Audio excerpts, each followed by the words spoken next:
прекрасную погоду. Просто погода нас сегодня радует, снежок белый, бархатистый.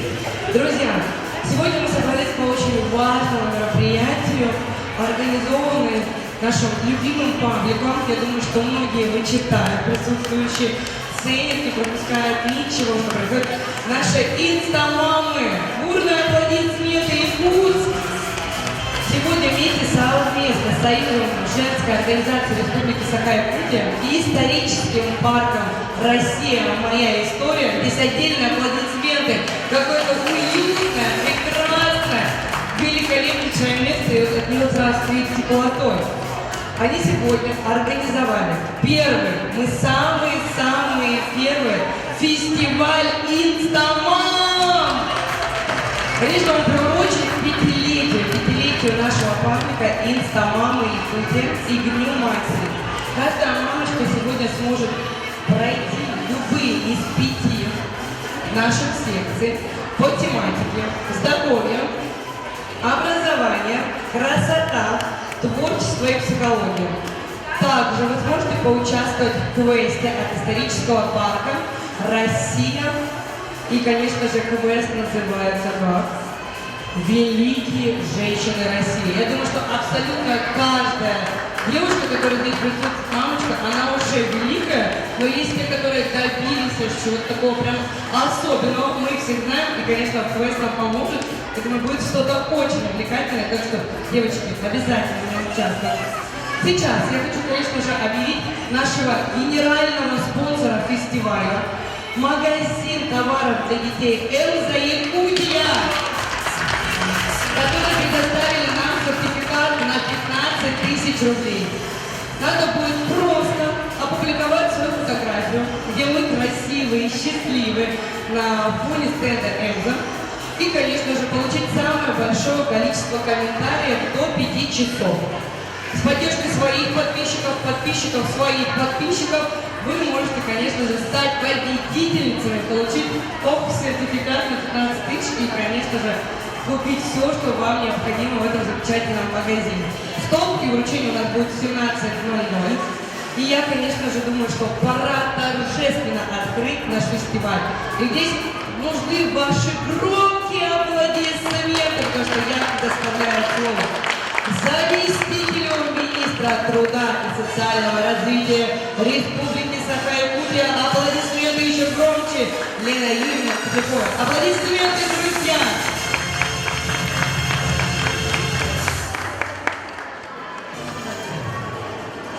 Добрый день, уважаемые друзья! Очень отрадно присутствовать на столе замечательном мероприятии. К сожалению, Лилия Александровна не смогла. Наш министр не смогла принять, она лично планировала принять участие в данном мероприятии, но она случилась командировка и в силу служебного долга она находится там. Ну, как вы знаете, Министерство труда и социального развития проводит государственную политику в сфере семейной демократической политики, проводит семейную демократическую политику, начиная с текущего года. Я бы хотела поблагодарить Юлию Егоровну за организацию столь интересного, важного и нужного мероприятия. Буквально 3 октября между Министерством труда и социального развития и Союзом женских организаций было подписано соглашение, буквально вот-вот в текущем месяце. И это мероприятие, можно сказать, в рамках данного соглашения. Ну, все вы знаете, что у нас проходит месячник Дня матери. Я бы хотела всех мам, как настоящих, так и будущих, поздравить с наступным замечательным праздником. И у нас в министерстве есть ведомственная награда, ведомственный знак отличия, который мы хотели вручить 2 активистам Союза женских организаций.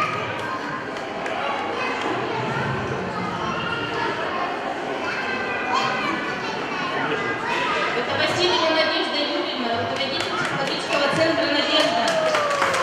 Доклад о развитии семейной демократической политики.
Всем здоровья, счастья и удачи.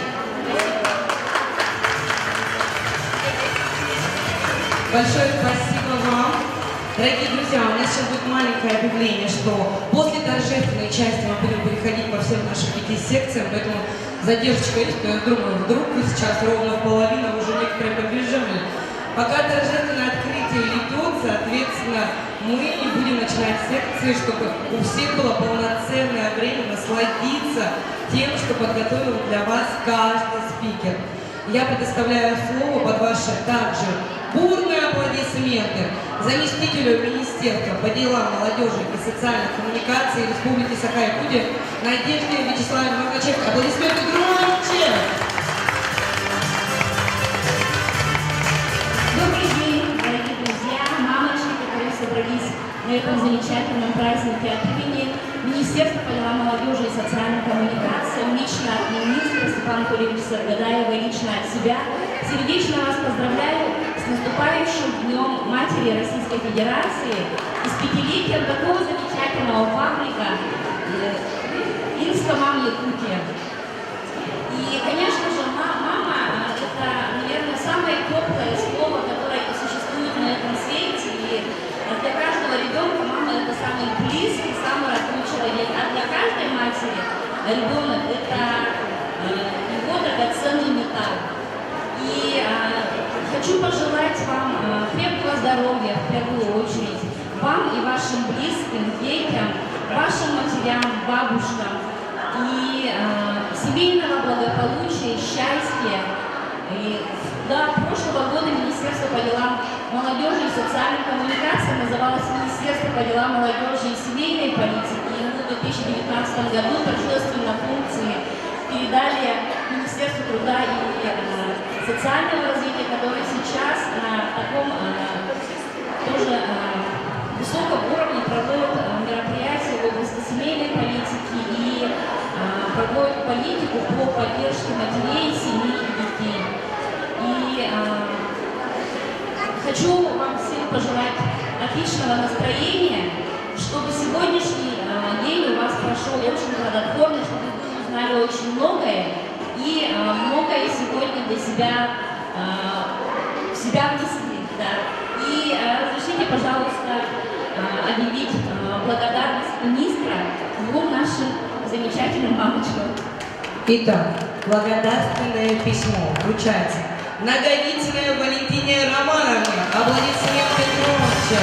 Руководителю детского центра А, блогер-основатель сообщества мам города Якутска Инстамам Якутск, участница проекта «Комфортное материнство». Аплодисменты громче.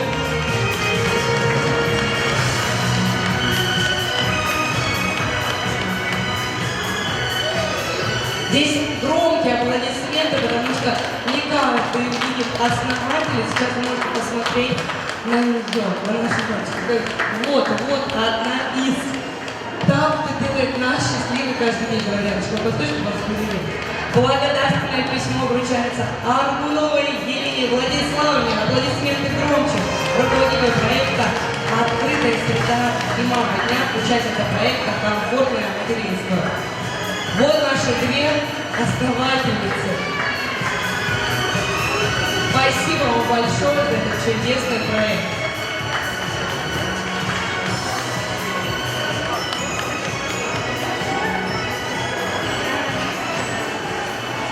Спасибо, желаю всем отличного настроения.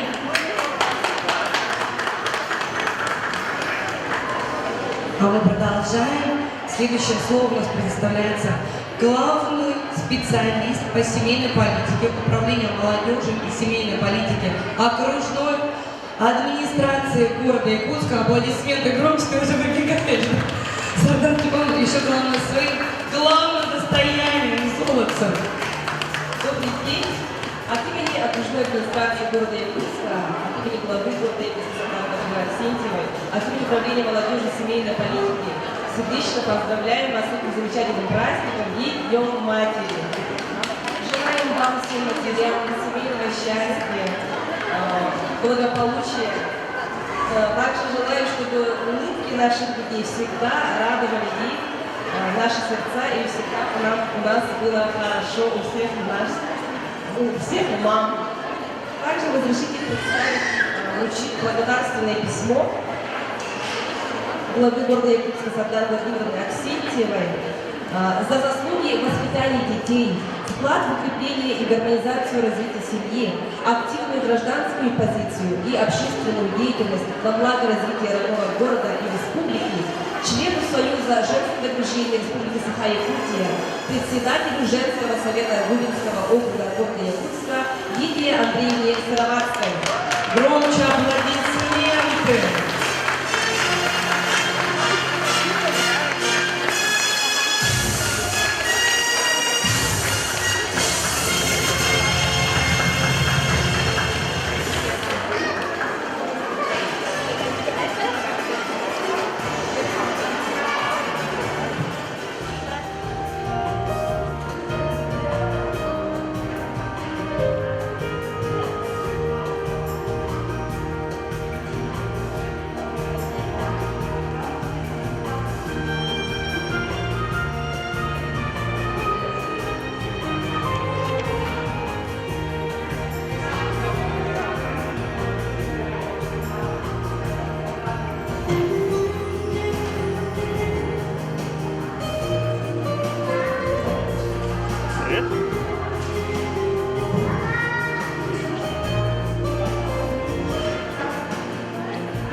Вызывать мужчину на эту сцену, поэтому аплодисменты громче. Сопредседатель Якутского регионального отделения «Деловая Россия». Вы прям выбегаете, да? «Деловая Россия», аплодисменты еще раз. Добрый день, уважаемые участники сегодняшнего мероприятия. Большое спасибо, что мне дали слово.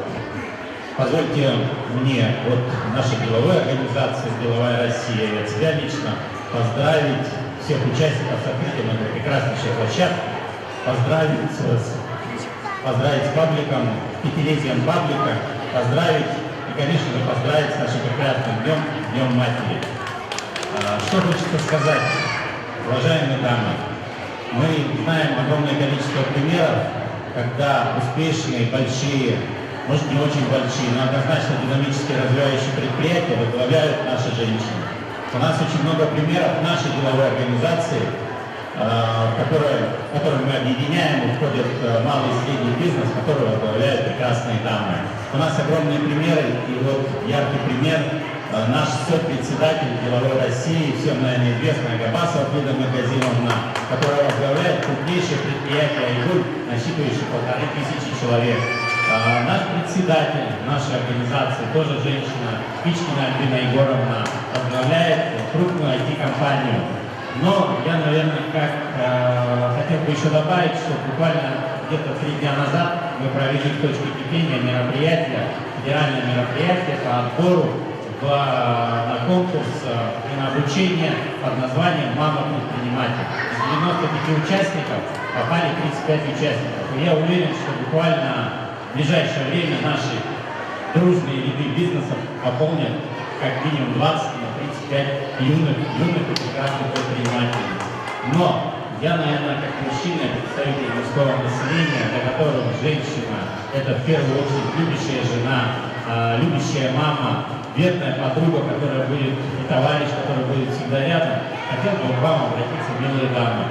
Обратиться с тем, что в этом мире, в этом динамично развивающемся мире, в этом мире бизнеса, который вас вкручивает этот водоворот работы, по возможности, я думаю, эта возможность будет побольше времени уделять семье, побольше времени уделять своим молодым, своим мужчинам, своим мужьям, побольше времени уделять своим обязательно детям. Поэтому, как у нас поется песня, у нас дружба начинается с улыбки, а все остальное у нас начинается с семьи. Поэтому вам семейного счастья, любви и благополучия. Ну а теперь позвольте мне перейти к самому приятному части моего выступления, это вручение награды. Так, я вручаю награды. Можно я помогу? Да, помогите. Вот такие прекрасные, дайте бурные аплодисменты, прекрасные слова сейчас прозвучали. Итак, приз от ЯРО «Деловая Россия» вручается члену команды Союза женских организаций Республика Саха-Якутия проекту «Общественный институт семьи» сделано руками мамы, организатору женских инстамарафонов «Гармонии души и тела» Юлии Витальевне Сольниковой. Аплодисменты!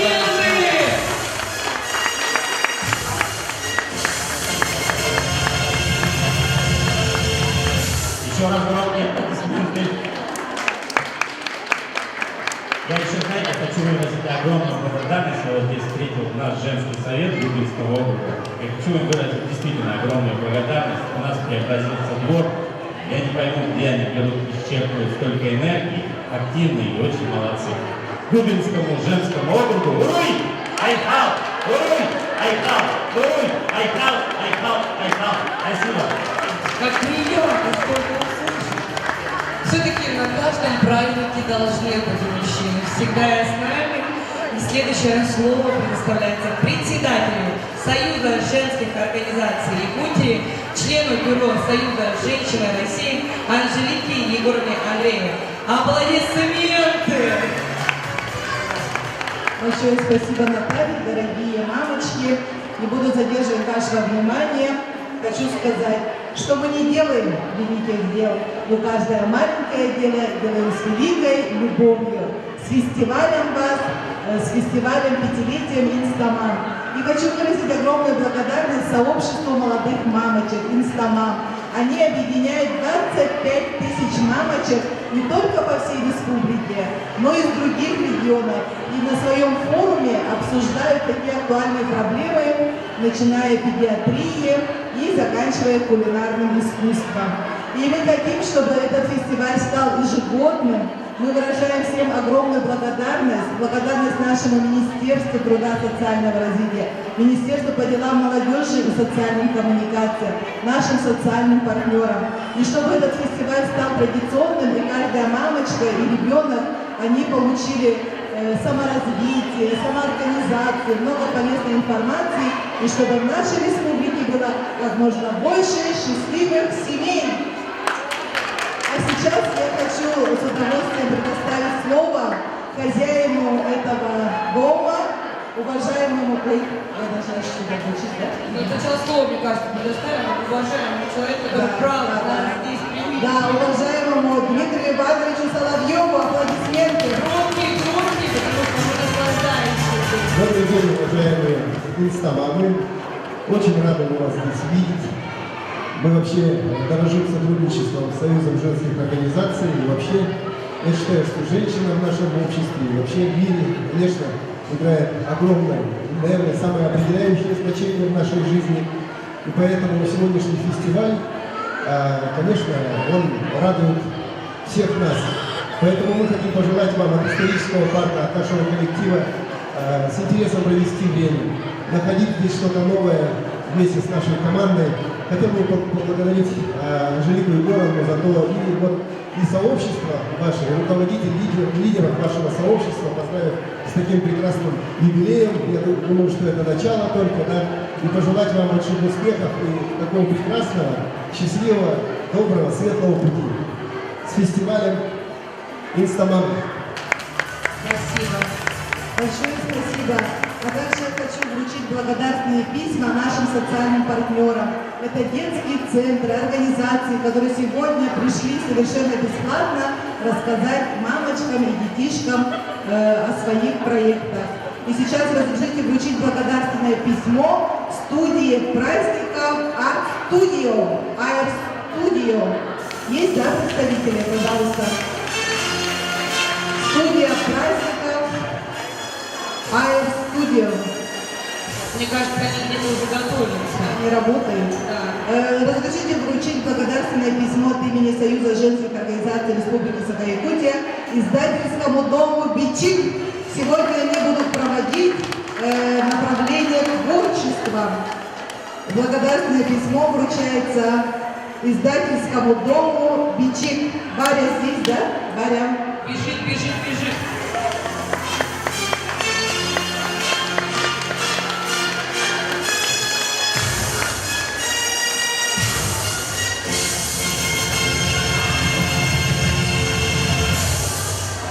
И благодарственное письмо вручается Центру дополнительного образования детей «АНТ». Они тоже там уже сердечками собирают лего. Центр дополнительного образования детей «АНТ». Идут. Очень интересно, Ванти. Мы с малышом уже были там. И на математику ходили, и на английский, и в лего. Так что, девочки, мальчики, задумайтесь. Видите, все. Большое всем спасибо, удачного фестиваля. И также в конце я хотела сказать, что Союз женских организаций выиграл президентский грант президента страны в сумме 1,5 миллиона рублей на наш проект «Общественный центр семьи». И наш проект называется «Сделано руками мамы». Приглашаем всех мамочек принять участие на нашем проекте. Это вы можете все узнать у нас в инстаграме sjo.ekt.ru. Спасибо. Я думаю, многие примут участие. Ну а теперь для открытия, уже торжественное открытие виртуальной выставки «Пятилетие Инстамам Якутии» приглашаем на сцену руководителей сообщества Инстамам Якутии Лену Аркунову, Валентину Галицину. Аплодисменты еще раз. Вы уже на сцене у нас.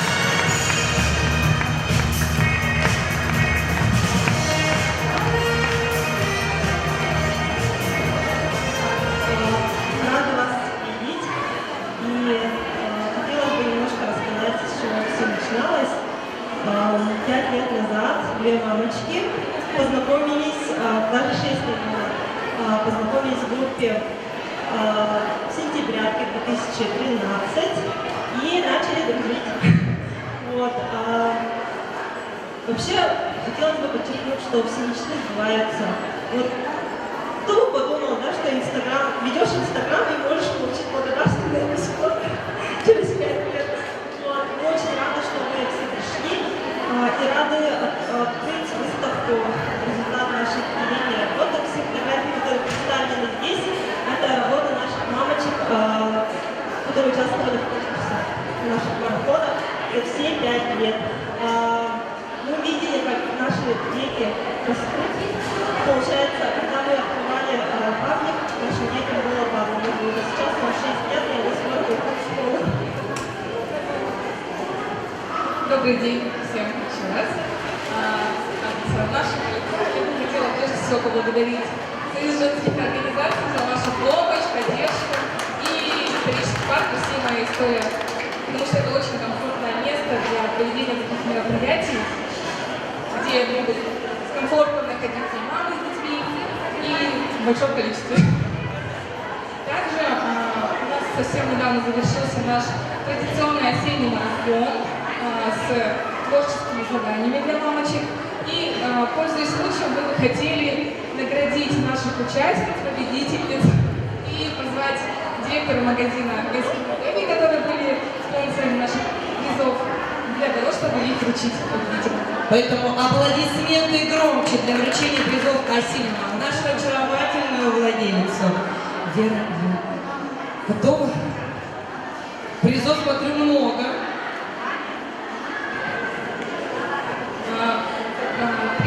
Третье место мы вручаем Самане. Вот, она здесь. Самана. Громче аплодисменты. За третье место мы дали такой приз, это бокс с натуральной косметикой Легана, уходовая прямо на шею. Как ты рад, Патрик. Вау! Ему больше пакетик понравился. Спасибо большое за участие. Спасибо. Участвуйте еще.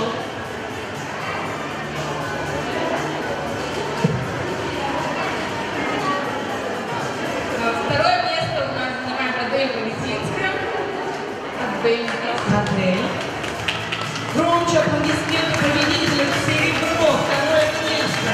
За второе место мы дали набор посуды из тканных материалов. Это скупумзно мало.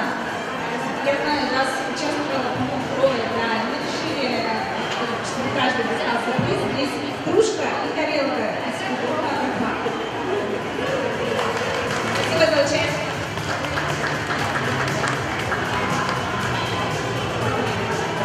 Главный приз мы уже видим, уже все завидуют, какой очаровательный котик. Главный приз мы вручаем Екатерине Озоновой. Катюша пришла?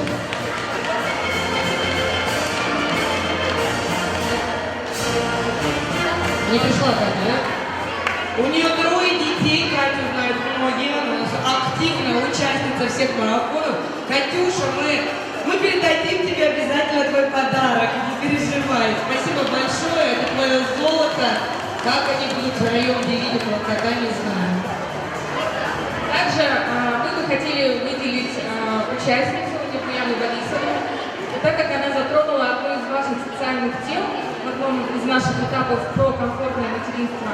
Она предложила организовать возле многоквартирных жилых домов гаражи для колясок, чтобы мамочкам было удобнее. Да, их там оставлять и не тащить на себе ребенка и коляску. Тем более это актуально для домов, где нет лифтов, да? Очень актуально, очень. Да, и хотим ей вручить. Но нет, Яна Борисовна. Мы тоже ей вручаем приз социальный.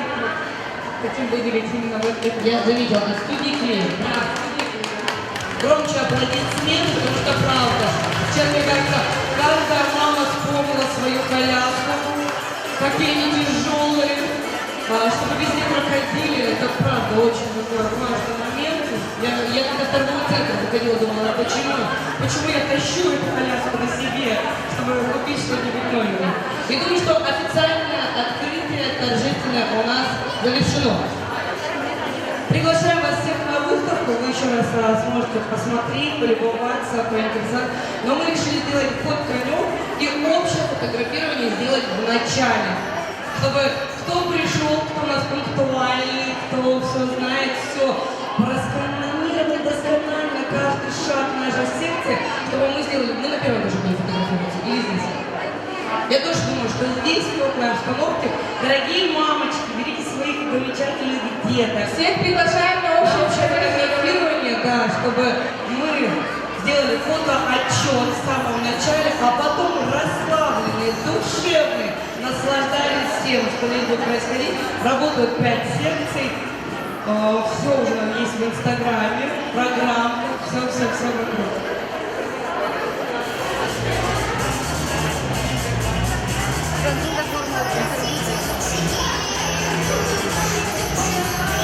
Освещение плохое?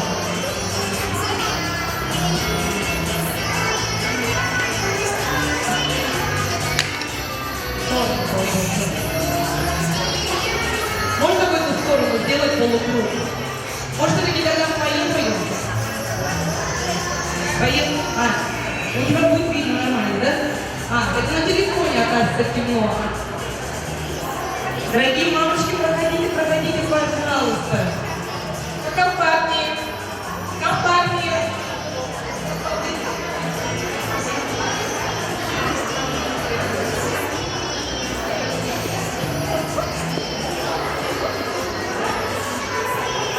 Влазим? Все смотрим на фотографа.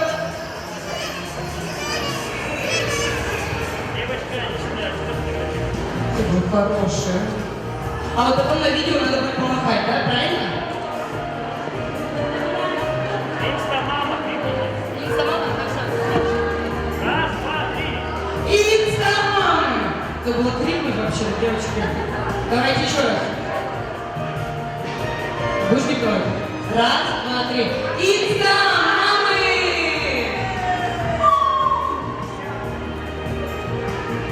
Скромные мамочки. Итак, секции начинают у нас работать.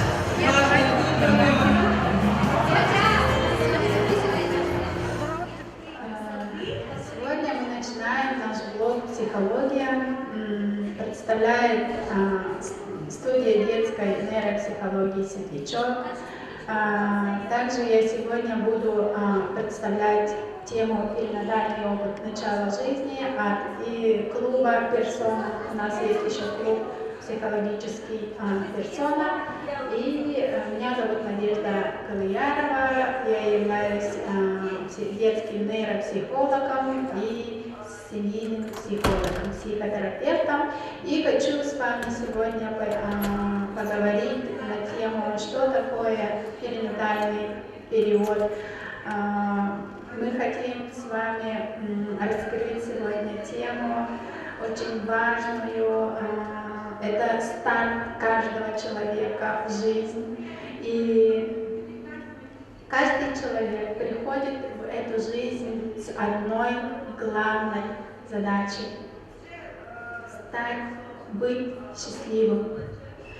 И эта ответственность и несет и лежит в первую очередь на родителей, на нас, мам, и во взрослой жизни уже на самого человека. Быть счастливым – это единственная и самая главная цель каждого человека.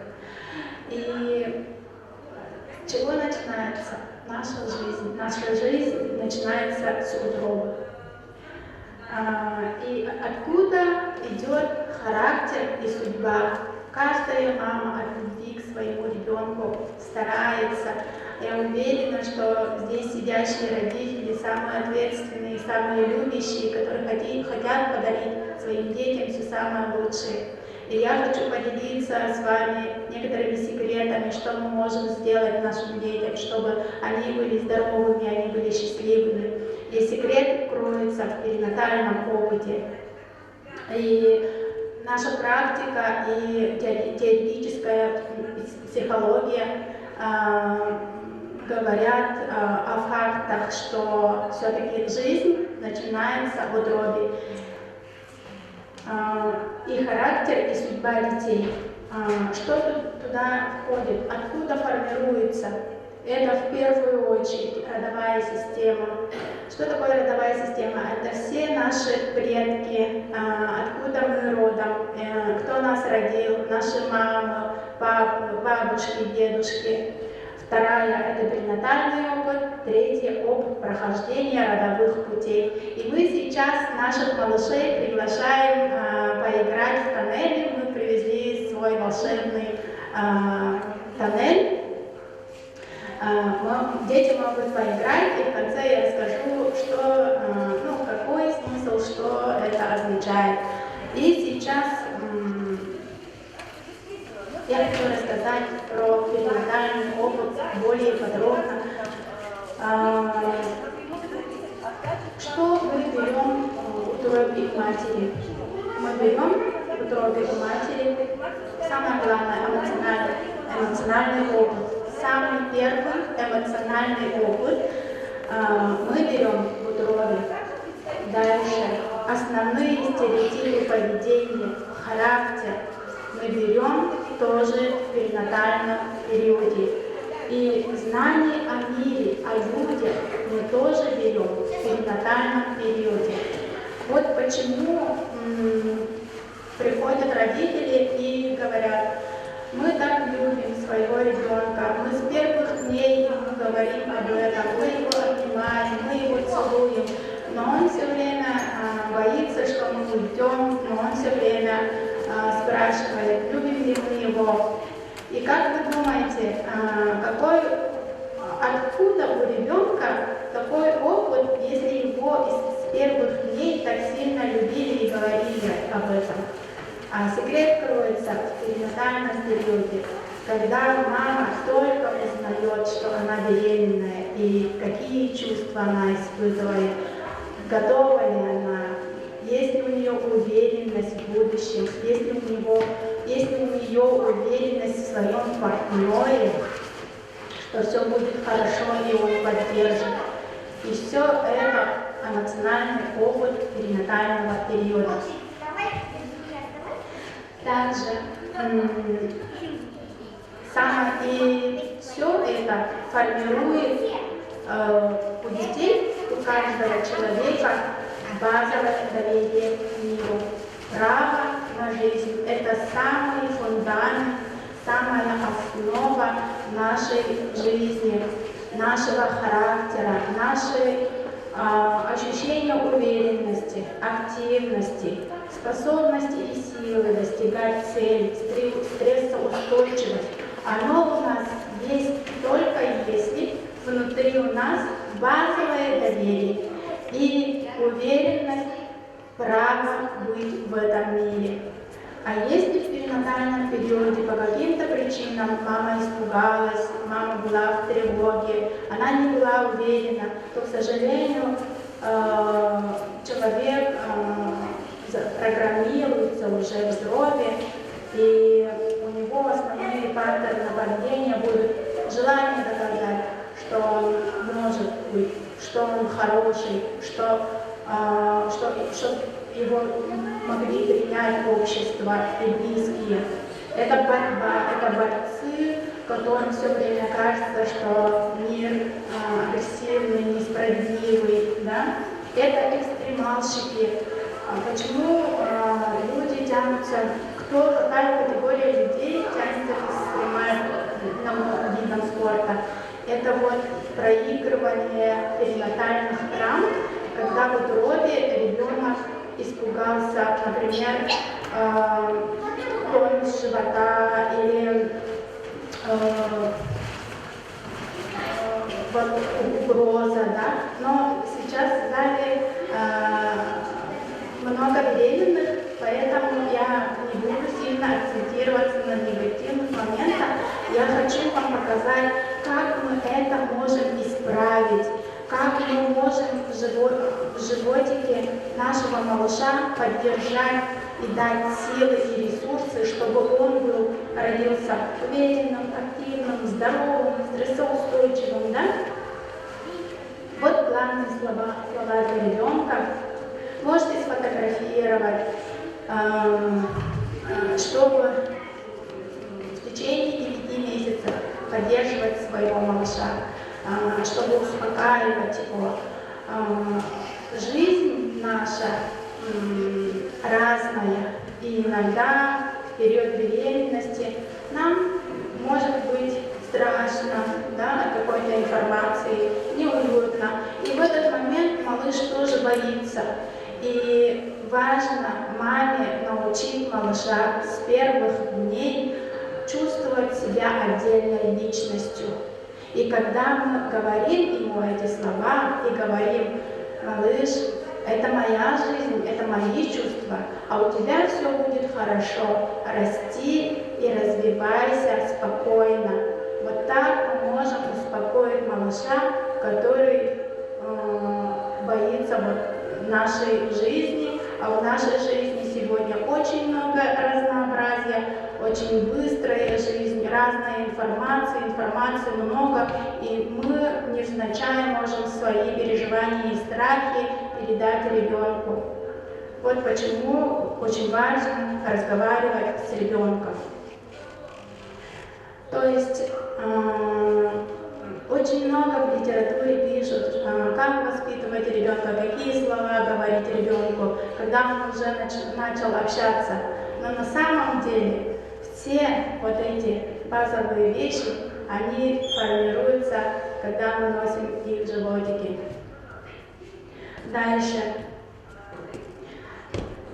Дальше идет родовой канал. И вот игра «Тоннель», вот вы видите, да, это, как имитация родового канала. И что такое родовой канал? Это самый первый опыт человека преодоления трудностей.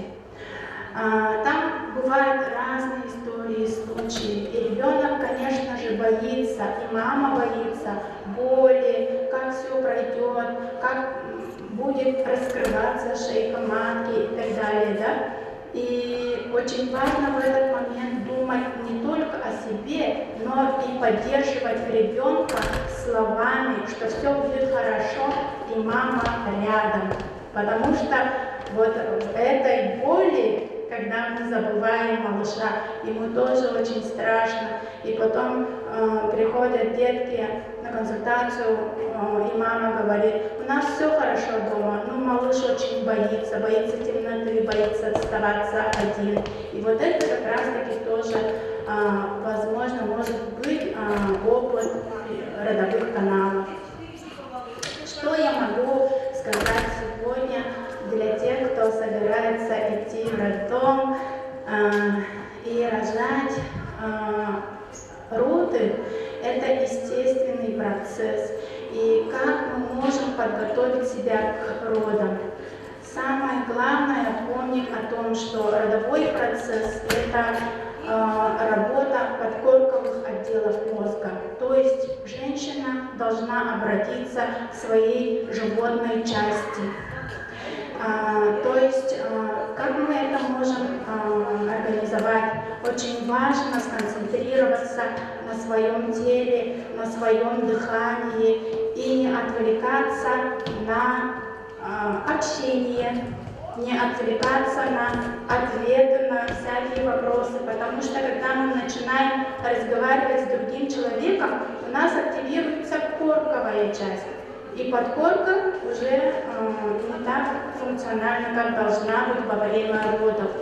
Поэтому врачи не должны расспрашивать женщину, они должны понимать, что она максимально должна уединиться и быть в теле, всем вниманием. Также мешает в родах, когда кто-то рядом, а потом не идет раскрытие. Потому что что? Потому что активна корка, и какая-то часть мозга думает о муже, о внешнем виде, какая я страшная, а муж все видит. Поэтому, девочки, милые, пожалуйста, поберегите себя, свое здоровье и детишек, и сделайте так, чтобы максимально уединиться и максимально сконцентрироваться на теле, а не на мыслях во время родового процесса. И тогда у вас раскрытие пойдет быстрее, и тогда вы сможете попасть именно вот в животную часть свою. Нормально кричать, нормально, страшно выглядеть и дышать. Вы в это время волчицы, вы в это время настоящие женщины от природы. И только тогда природа раскрывает канал родовой. Вот. А для детишек, которым все-таки пришлось сделать кесарево сечение, мы рекомендуем играть вот в тоннеле, играть, прятаться под одеяльце, в темное место, да. Именно в игре ребенок сам от природы умеет исцелять себя. И он в игре проигрывает все страшные моменты, которые, возможно, были в родовом канале.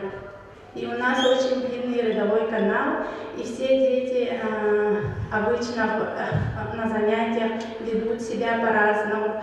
Кисарята от природы чувствуют, что им нужен этот канал и очень просятся и любят там поиграть. Вы тоже дома можете купить и поставить, они сами будут себя исцелять. Дети, у которых были трудные, долгие роды, они боятся идти в тоннель. И не надо их насиловать, они сами найдут силы и в какой-то момент смогут пройти и отработают тоже все вот перенятые страхи. Ну и всем полезно, мы даже в своих тренингах в клубе Персон, у нас есть тренинг перерождения, мы даже уже совсем взрослых мам пропускаем через этот канал, и они говорят, что впадают в то состояние, когда они сами рождались.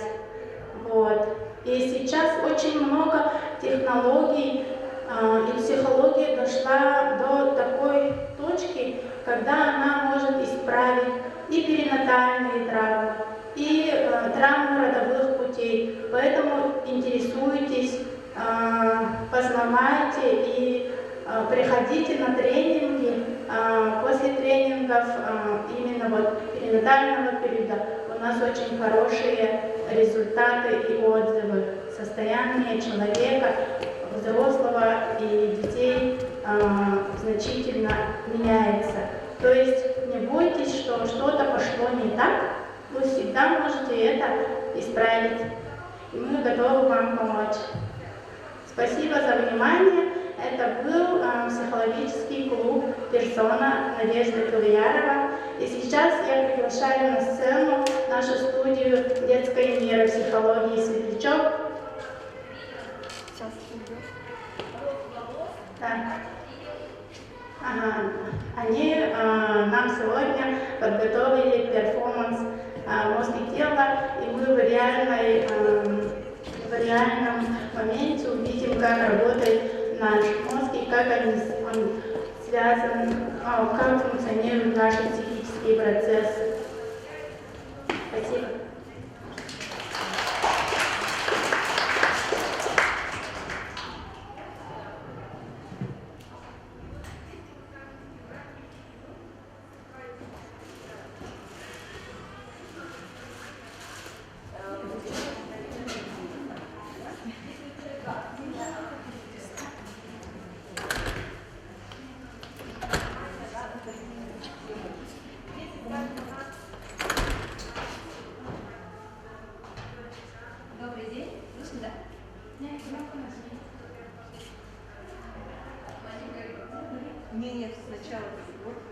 Раз, лови. Сейчас, секунду. Адаптируюсь. Добрый день, уважаемые родители. Очень комфортно. Вот так слышно? Да. Спасибо. Да, очень некомфортно. Добрый день, мы студия детской нейропсихологии «Светлячок». И сегодня очень быстро и коротко мы хотим рассказать о царице, которая сидит в темнице. Кто такая? Владычество. Богиня дискотеки нашей жизни. Кто? Что? Мозг, конечно, это наш мозг. Вроде бы он сидит в темноте, но он руководит всем. Да? И при этом таким образом мы его не видим, но мы можем его увидеть в чем? Скажите мне, пожалуйста. Каждый свой мозг может увидеть в чем? А вот в материальном значении, где он может его увидеть? Наше поведение? Нет, материальное поведение это акт, состояние, какое-то действие. А бездействие, где он может быть? Во сне? Проще. В зеркале. Да, это тело. Тело есть внешняя проекция мозга наружу. Да? И чтобы проще объяснить, вот он, наш проект. Но тут у нас только передний мозг, имеется в виду кора. А под корой есть вся подкорковая стволовая структура. Да? Вот рука вещь очень хорошая. Она показывает. Да? Вот если палец это кора, если я, грубо говоря, кору открою, то будет наша вся подкорковая структура.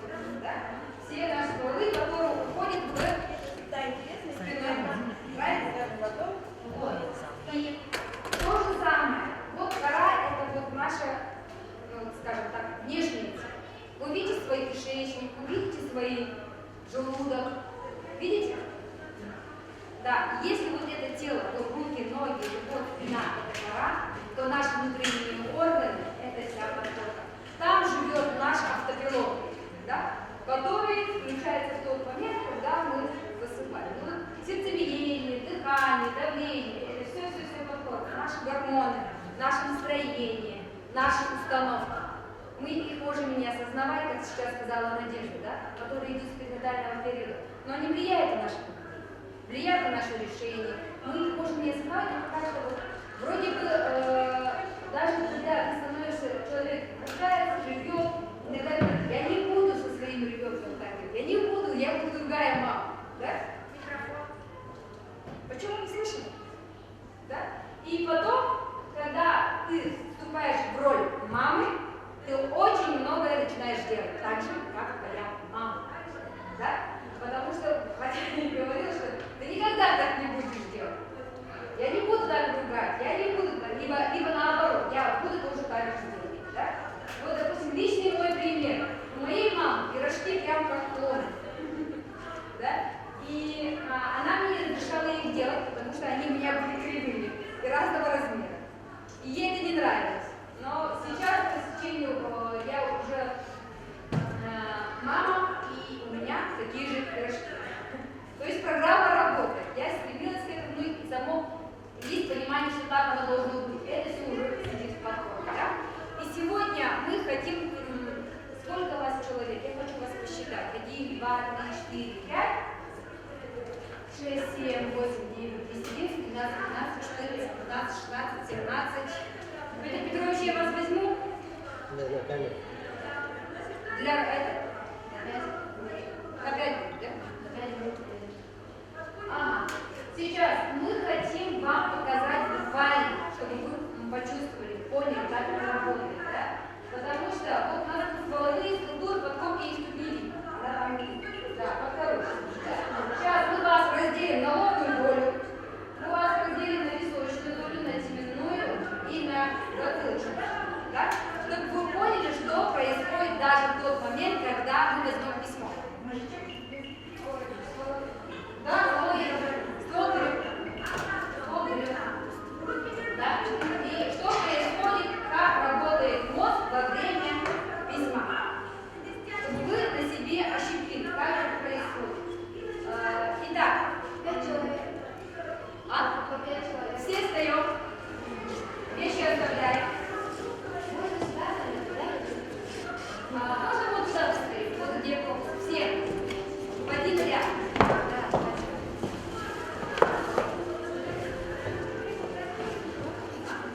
Аграфина, это...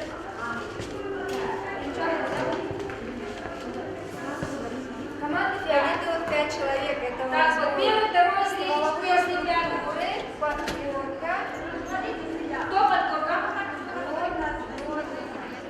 Давайте со стола возьмем в лобную долю.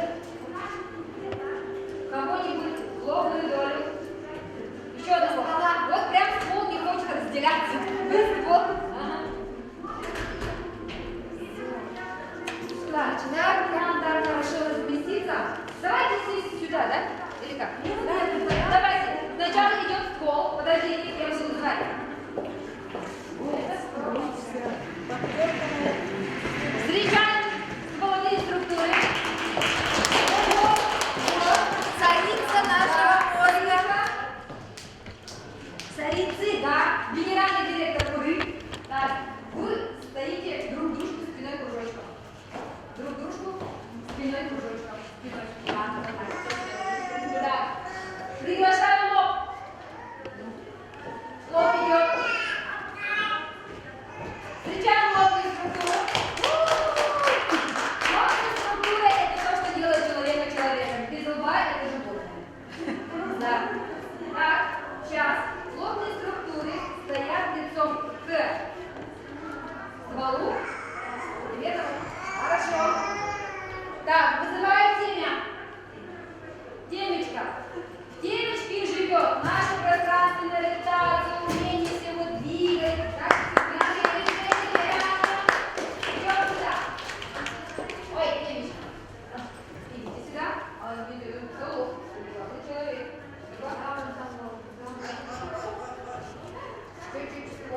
начинает задевать виртуальный центр.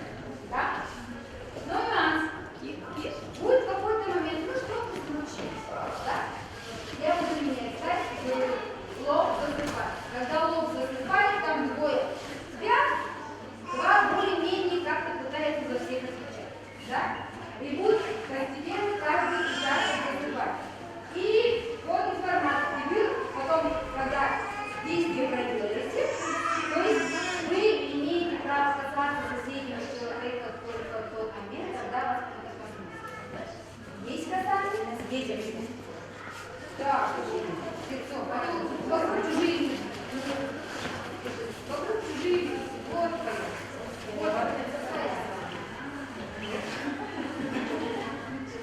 Вот не находит пойти. Вот, смотрите.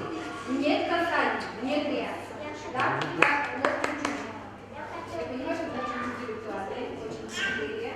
Я довольна, да? Так, вот, ствол немножко обогните ребенка. Да. А вы ближе. Ближе, а то ствол вашего зрения. Хорошо? Готовы? То есть вы стоите, лобные друг друга задеваете, и в тот момент, какая часть, которая уснула, оно вот это задевание игнорирует. Понятно? Оно не пускает. Готовы? Мы пишем. Начинается процесс письма. Вроде как простое, да, значение, что процесс письма. Но, смотрите, когда мы пишем слово «ди»,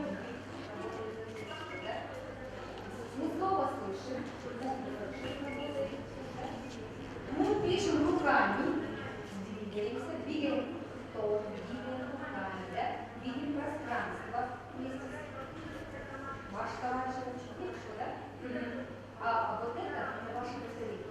Они не готовы. Кому сколько платят. Если ствол хорошо развит, если у него есть много энергии, энергии хватит всех. А если у него энергии мало, или недостаточно, то он не достаточно. И какой зоне остается, будет какой-то побег. Это будет финальный шаг. Это будет рука, которая пишет.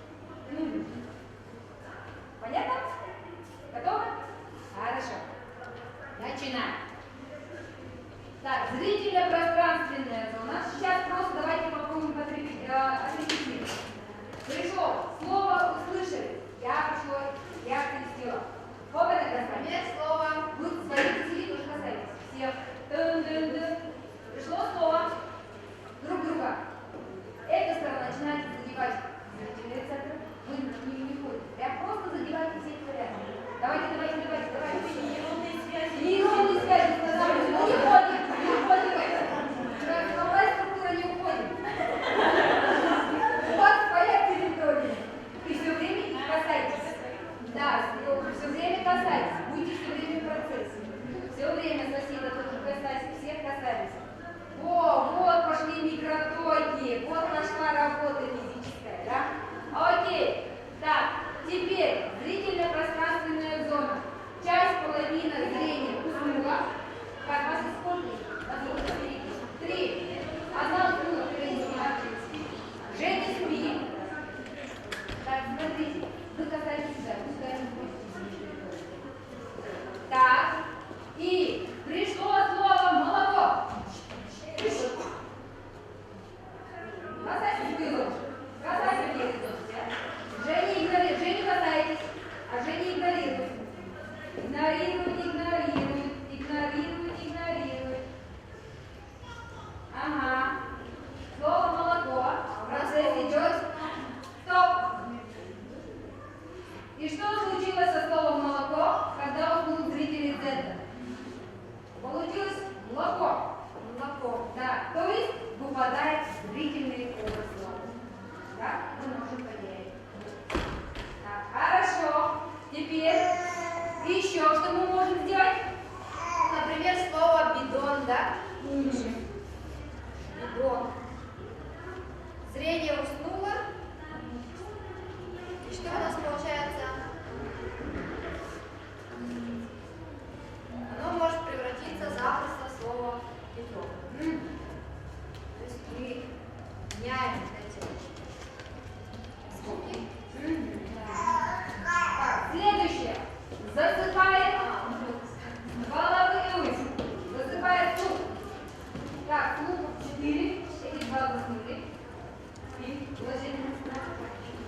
Так, прибежало слово.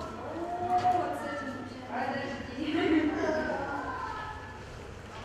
И чтобы вы понимали, да? Подождите, вы очень прибежал.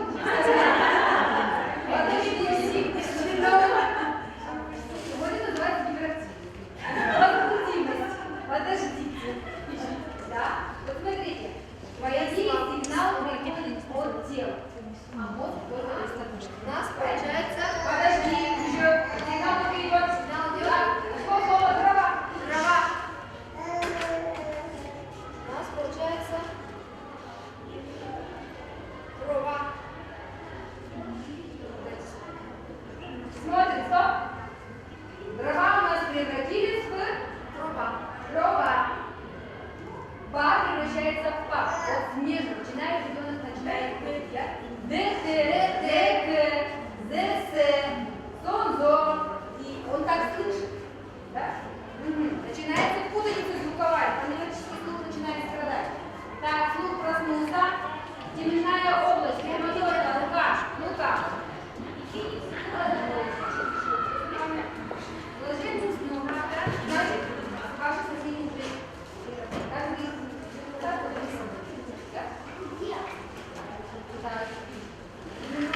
А вот в этой зоне будет двойная нагрузка.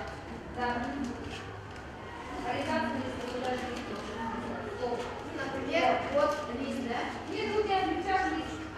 Ну ладно, да. Так, все, бежит слово какое? Пусть будет тоже молоко. Опять молоко. Эфир, да ты. Ну, работа над ошибкой. Молоко прибежало. Молоко прибежало. И оно у нас получилось... По идее, оно должна соблюдать строку, да? Красную строку. Красная строка не соблюдается. Начинается... Вот, таким образом. Не соблюдается.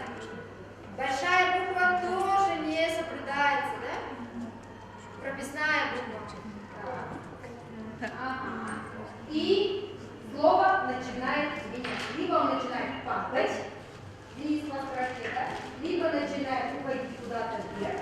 Вот туда. Либо буквы прыгают разные, да? Прямоугольный знак. Ну, прямоугольный знак. Да? Хорошо. Не соблюдается строка. Ага. И следующее. Допустим, если у ребенка в этой зоне прямоугольной, да, когда истощаемость под слог работает, то буквы начинают либо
Слова все съедены. Да, слова все съедены, батарейка села, и на все не хватает ни сил, ни музыки, ни энергии. Да? Ни красной строки, Да, ни... да. И все это решает половая структура. То есть то, что является нашей батарейкой мозга. Да? Как хорошо ему, хорошо всем. Это генерирует да, наши процессы. Хорошо. Так, отлично, садимся.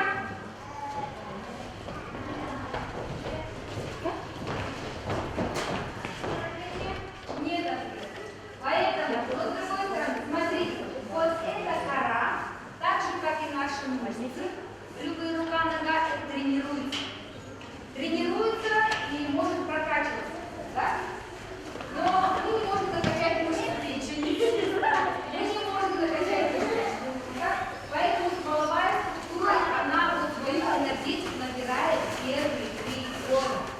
Кто первые 3 года? Какой ребенок? Ребенок какой? А? 3 года, до 3 лет. А, до 3 лет. О. Какие они? А? Активные. В каком плане активные?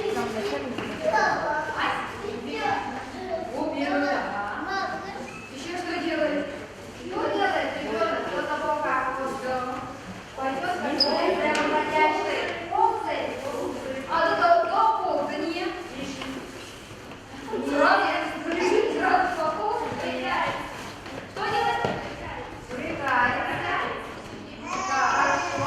Еще Перегорать. Ну?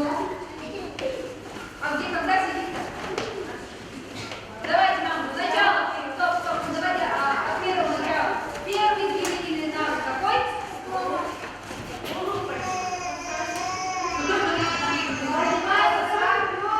Да, голову, и хватит головы. Везде будет спрашивать, когда надо держать голову. Да, дальше. Переворот. Дальше.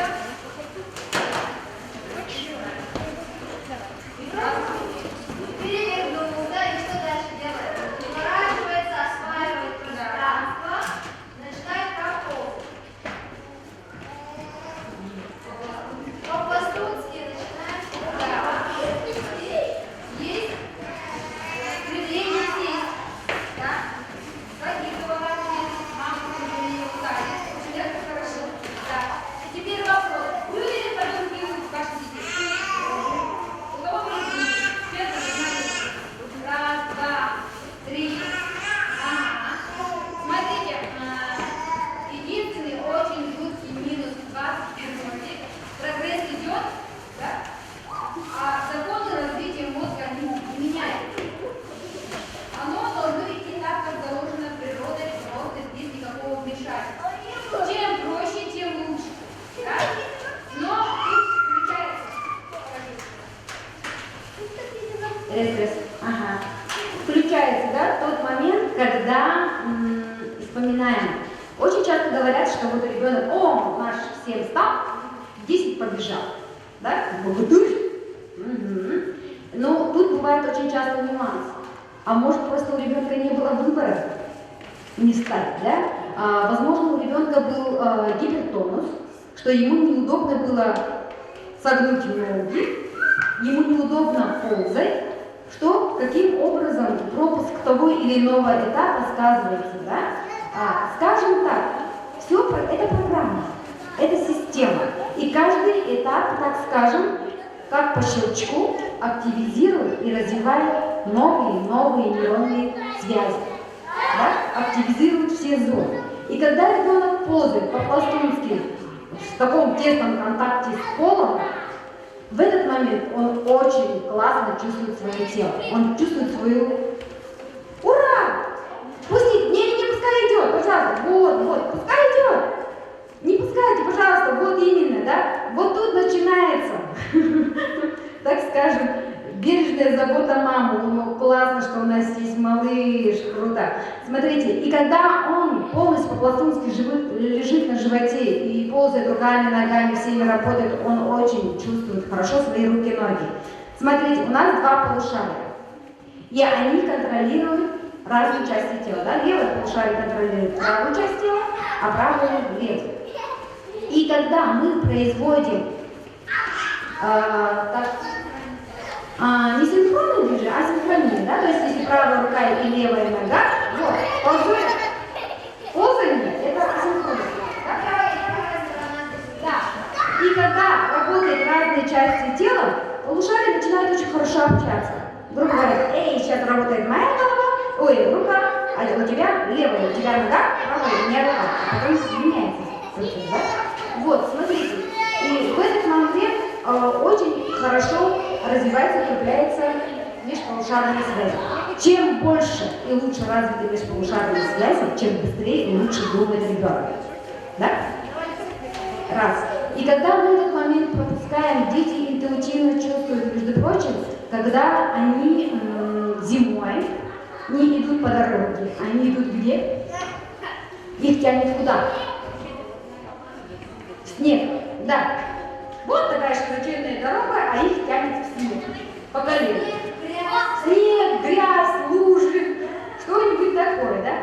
А вы помните по своим ощущениям, скажите, как вам легко ходить по снегу? Тяжело, да? Тяжело. И ребенок в этот момент очень хорошо чувствует свои ноги. Каждый пальчик, каждую мышцу.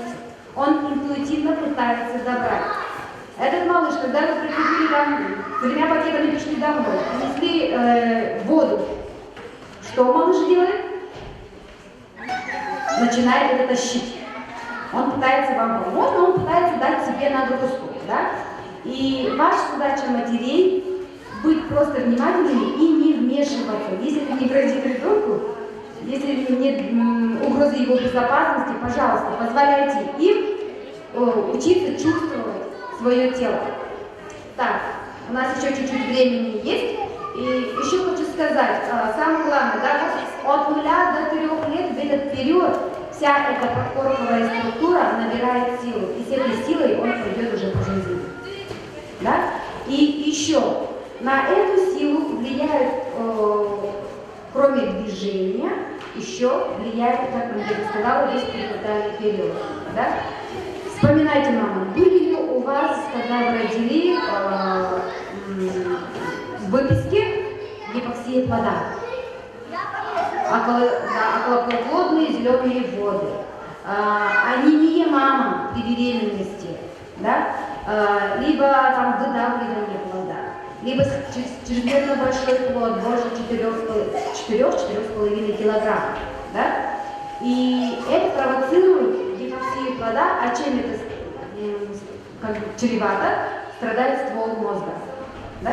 Ему не хватает, грубо говоря, воздуха. И такой ребенок становится утомляемым. Почему он становится утомляемым? И он утомляемый ребенок, какой ребенок? Это вот такой ребенок, не который лежит, а который наоборот гипердвижет. Он все время двигается, он вынужден двигаться, чтобы удерживать оптимальное возбуждение коры головного мозга. Да? Он вынужден двигаться. Мозг работает на уровне движения и питания. Физика и химия. Правильно? Да? И чисто на механическом плане. Поэтому он вынужден двигаться, чтобы быть бодрым. И это дети, которые мы говорим гиперактивные, это дети, у которых мы говорим, что они очень энергичны, а на самом деле все наоборот. Это дети, у которых не хватает энергии. И они вынуждены двигаться. Хорошо, у нас краткий экскурс вот такой. У вас есть вопросы? Может, есть вопросы? Хорошо, тогда мы слово передадим нашим коллегам. Замечательной творческой группе «Чечевики». Приглашаю.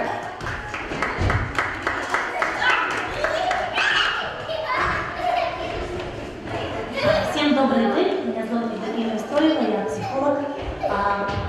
У нас своя студия, психологическая арт-студия «Чечевик». И вот мы сегодня хотим вам представить кое-что из своей работы. Но это будет не как лекционный материал, а это будет материал, который можно будет в буквальном смысле потрогать, подержать и даже что-нибудь потворить. Кто желает, пожалуйста, ближе к цели, мы сейчас весь материал вам выдадим. Активная, ничего страшного. Попробовать поучиться и даже не учиться, а просто попробовать материал в руках.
Очень интересное, простое, непростое, но тем не менее, одно из непростых животных — кошку.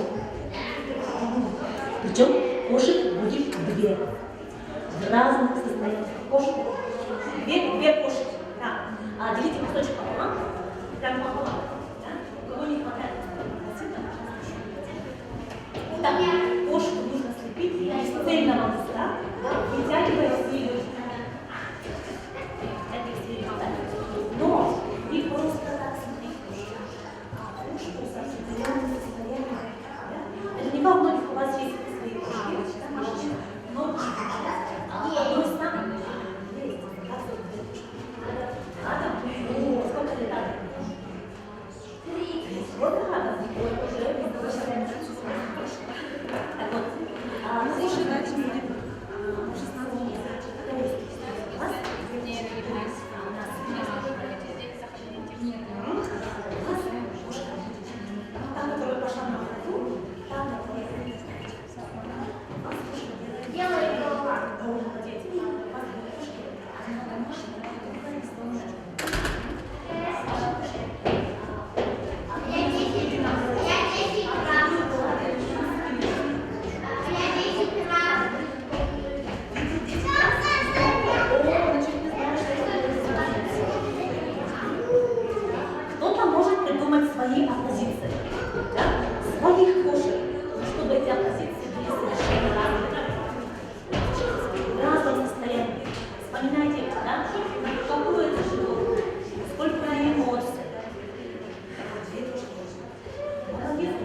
ваши конкурсы я уже вижу.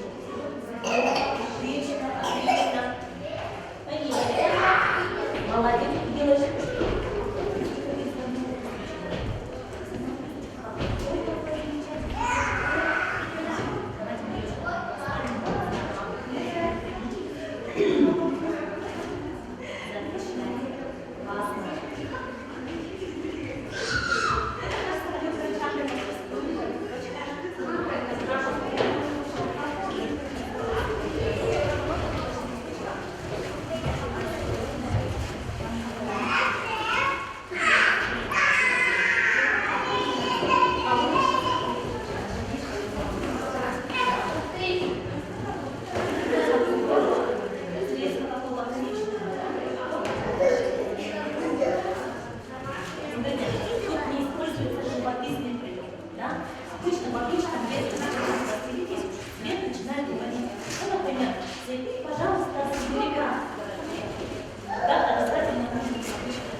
Молодец, смотрите, какая. Смотрите, какая она большая, да?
Итак, композиция под названием «Вечер».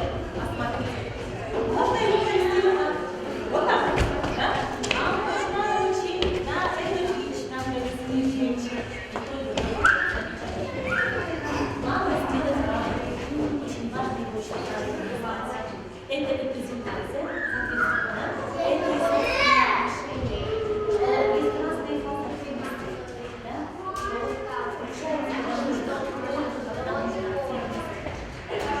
Замечательно, замечательно наша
что он не делает.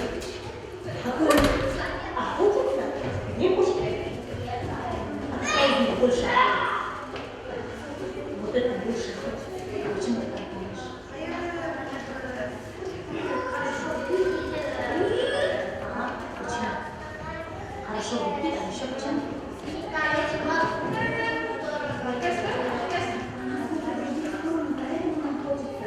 Она любопытная.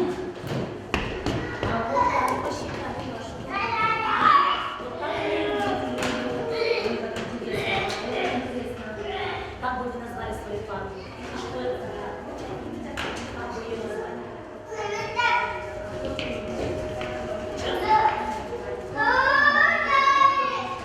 Охота на мыши.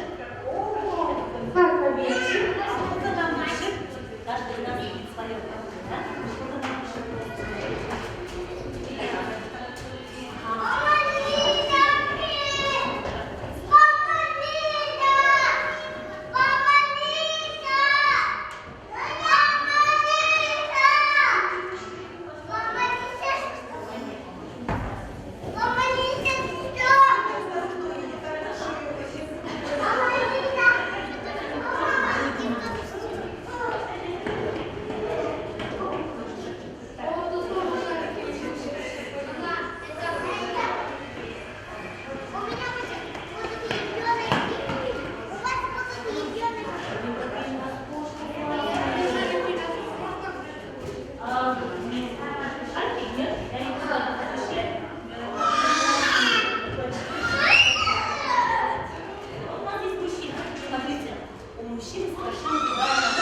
где ногами это сделали.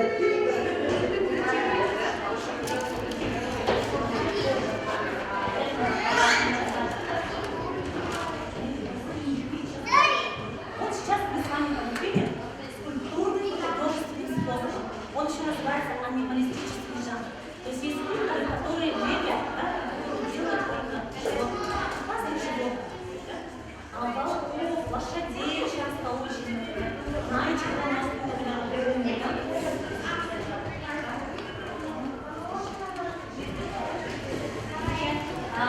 теперь мы попробуем любой вид скульптуры. Он более современный.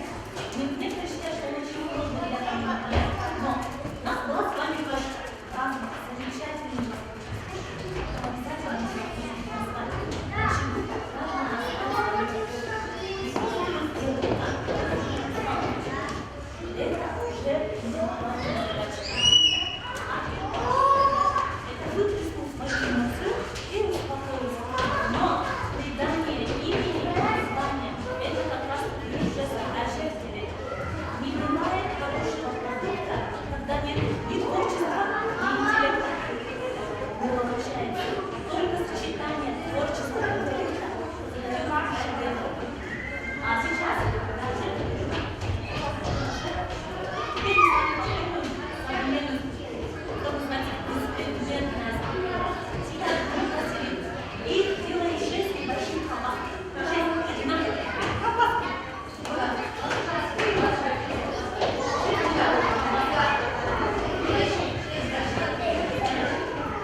берем первые две колбаски.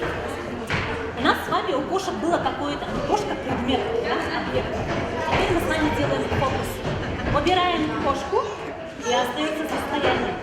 Попробуйте расположить колбаски так, чтобы одна была веселая, а другая грустная. При этом у колбасок нету ротиков, ручек, ножек. Вот что можно сделать, да, с этой формой, чтобы можно было сразу угадать, где веселая, где грустная. Ее можно сложить. Отлично. Какая? Отлично. Вижу, что грустная. Да? Да? Одна веселая, другая грустная. Молодец. Смотрите, какая веселая, грустная. Смотрите. Угадайте, где веселая, где грустная. Мне кажется, все уже понятно. Это грустная? Пойдем. Все, угадали? Здорово. Очень похоже на змей. Да? Похоже, но это не змей. Еще давайте поугадать. Молодец. Два брата акробата. Классное название. Смотрите, два брата акробата. Правда похожи. Но один такой какой-то вкусненький, а другой немножко. Что были молодец.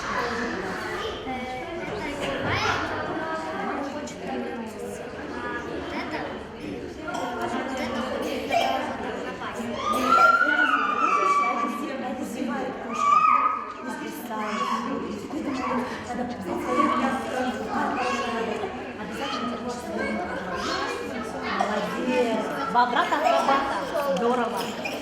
Ставь сюда. У кого еще готова веселая грустная? Покажите, пожалуйста. У кого есть веселая? Сейчас посмотрим. Здорово. Одна более грустная, это веселая. Ага, грустная, веселая. Здорово. Следующий две колбаски.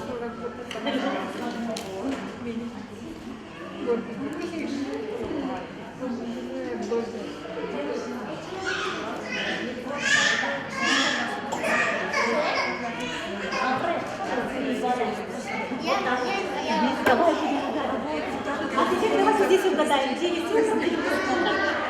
Слева веселая.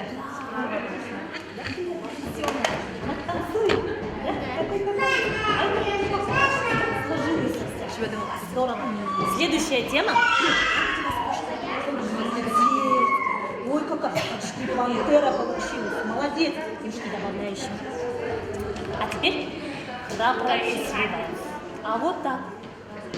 Храбрая и трусливая. Следующая колбаска. была веселая, грустная, а теперь храбрая и красивая. Как можно вообще с помощью скульптуры показать храбрость, да? Эту отвагу, смелость, решимость?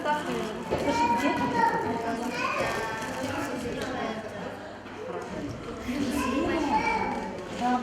Да, вот это смелая, да, храбрая такая. Здорово. Как это назвать? Теперь назвать. Всегда было сложно, да, назвать? Ну, надо назвать. Веселую и грустную. Не повторяй тему. Не повторяй. Свое название. Скажи, пожалуйста, где веселая, где грустная? Ставь их. Как они будут? О, смотрите, какая экспрессивная веселая. Можно я покажу твою работу? Смотрите. Смотрите. Я еще проведение успела сделать. Вот это веселая. Да? Молодец, ничего себе, здорово получается. Смотрите, какое веселье. А веселье может быть таким.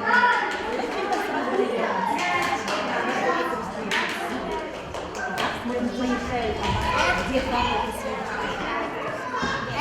У меня вот это красивая. А это правда красивая. Это красивая, как ты немножко скукожилась. Как назвала ее? Как называть? Замечательно, изумительно. Придумывай название, ладно? Как вы назовете? Ой, какие там колбаски замечательные получаются! Здорово, здорово, храбрые, да? Смотрите, вроде бы одна тема, да? Но исполнение совершенно разное, да? Но при том у всех храбрые колбаски, те, которые про храбрость, они изнутри, да, витально очень сильные, очень твердые, да? Мы как-то внутренне, даже бессознательно понимаем, что храбрость это, скорее всего, про твердость, да, про какой-то стержень, про то, что будет нас держать, делать стабильным. И наоборот, трусость это часто вот как раз какая-то странная форма, растекающаяся форма, да? Форма, которая... Можно. Ты автор, можно все. Да? Потому что для автора, да, нету границ. Это всегда выход за предел. У вас очень хорошо получилось. Замечательно. Здорово назвать каждую пару. Придумать название. Придумайте, пожалуйста, название. Сейчас мы поработаем с вами уже с теми понятиями, в которых мы живем с вами. Это уже будет не колбаска, две колбаски, а это будет уже колбаски шарик композиции. Более сложный вариант, не оппозиционный. Колбаска шарик композиция под названием «Любовь» и колбаска шарик композиция под названием «Дружба». А вот кажется, да, пожалуйста, да. Композиция, да, только одна должна быть шарик. Попробуйте, вспоминайте, да? Вспоминайте весь свой опыт, что вы читали, что вы смотрели, что для вас любовь. Это же разные понятия. Итак, любовь и дружба. А колбаска и шарик – это композиция. Вот из этой композиции из одной нужно сделать любовь, а из другой уже дружбу. Ага, вот так. Сложные, ценностные понятия. Как с ними быть? Какое отношение к этим понятиям? Как у тебя хорошо получается. Вау! О, это однозначно наш товарищ. Молодец. Покажи, пожалуйста. Это какие колбаски?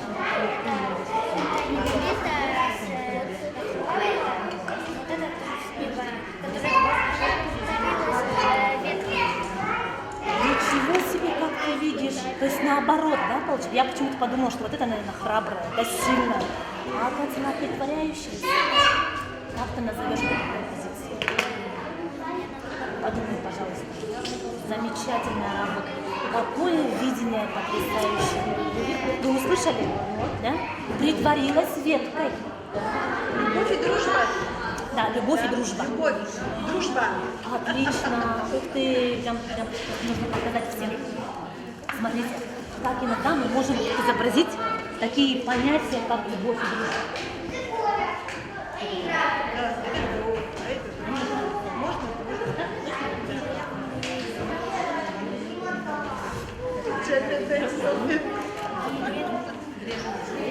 Смотрите, любовь и дружба. Вот так.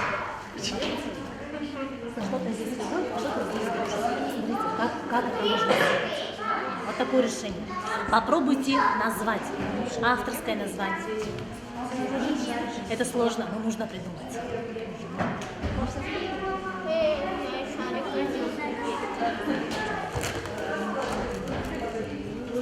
Ты же салфетку нужно?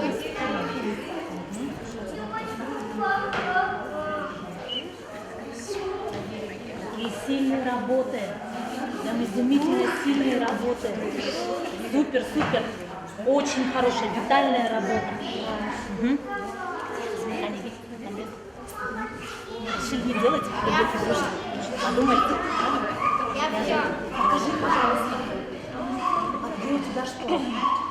Вот это, которая играет. Это, которая играет. А вот это? Я из круга сделала сердечко. Слышали? Из круга сделан сердечко. А вот так, да?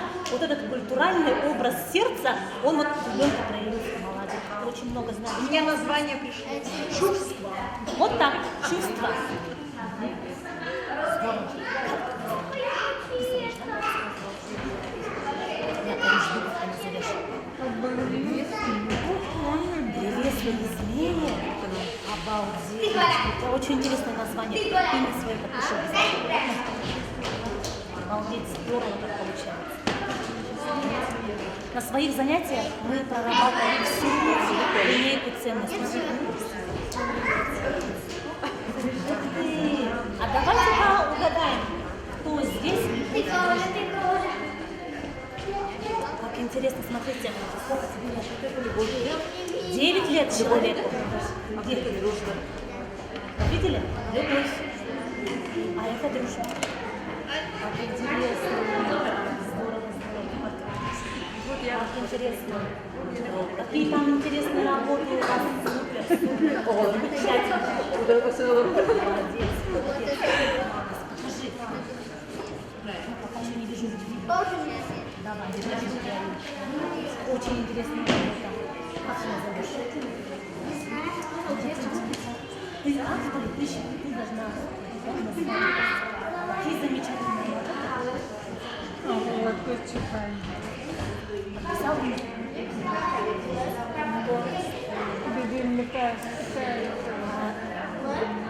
Вот мы вкратце вам показали, что такое работа со скульптурой, да? Или если проще, малая скульптурная форма. Есть предметные скульптуры, да? То есть кошки, собаки, деревья, то есть все, что человек, да, мы людей можем пары целые любить. Но есть и беспредметные. Вот беспредметная скульптура, она дает куда больше возможностей, да? Потому что абсолютно примитивная вроде бы форма, она может принять любое состояние. Вот в этом плюс как раз таки скульптура. Ну, они еще не открыли.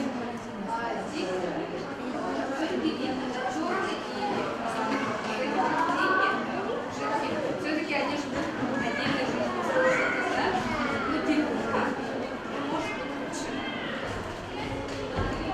Для этого мы берем вот такой цвет, помогает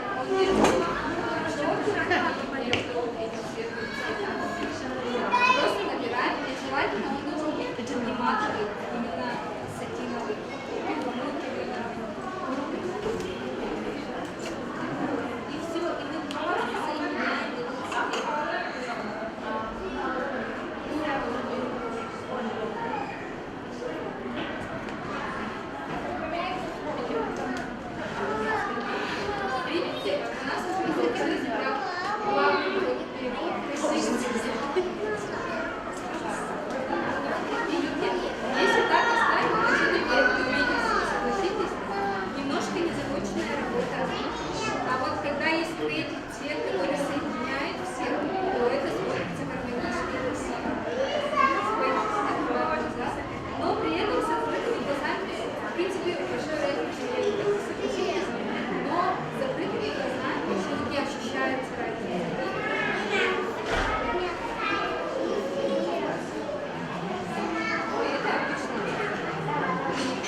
супер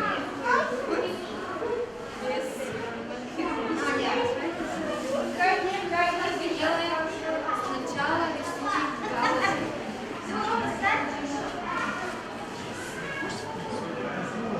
Нарисовали галочку. Да? Максимально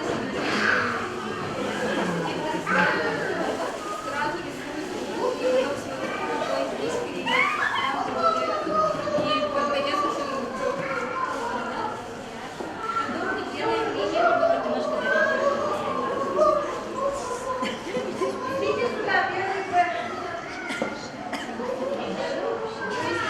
именно вот эти вот линии, они будут помогать нам делать симметричные красивые губы.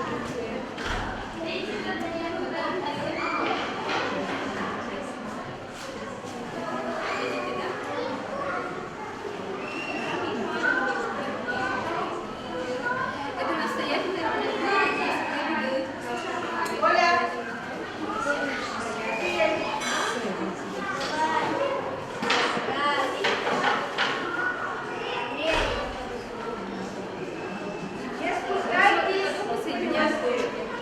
Видите, это очень просто. Оля!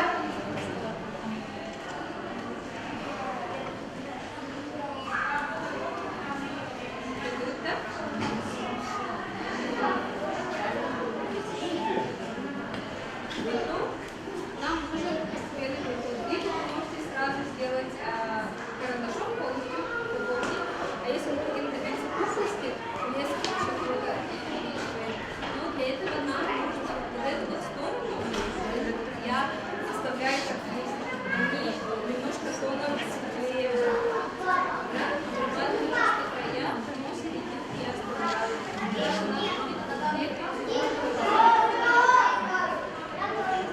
Все на меня смотрят, где вы делали. Я рисовала и рисовали их, у меня не получилось. Когда их красиво обрабатываешь, с цветом работаешь, можно получить красивые души. И вот эту вот сторону закрепляем. Это любой тон, либо коричневый, либо синий, либо красный. У меня, например, здесь красная помада, она более темная, и после этого я красную помаду чуть-чуть светлее, после этого более расширенная. Здесь видите, да? Если я сделаю полностью один тон, губы будут немножко сладкие. А когда ты обрабатываешь, просто если скажу, так ты оставляешь светлые,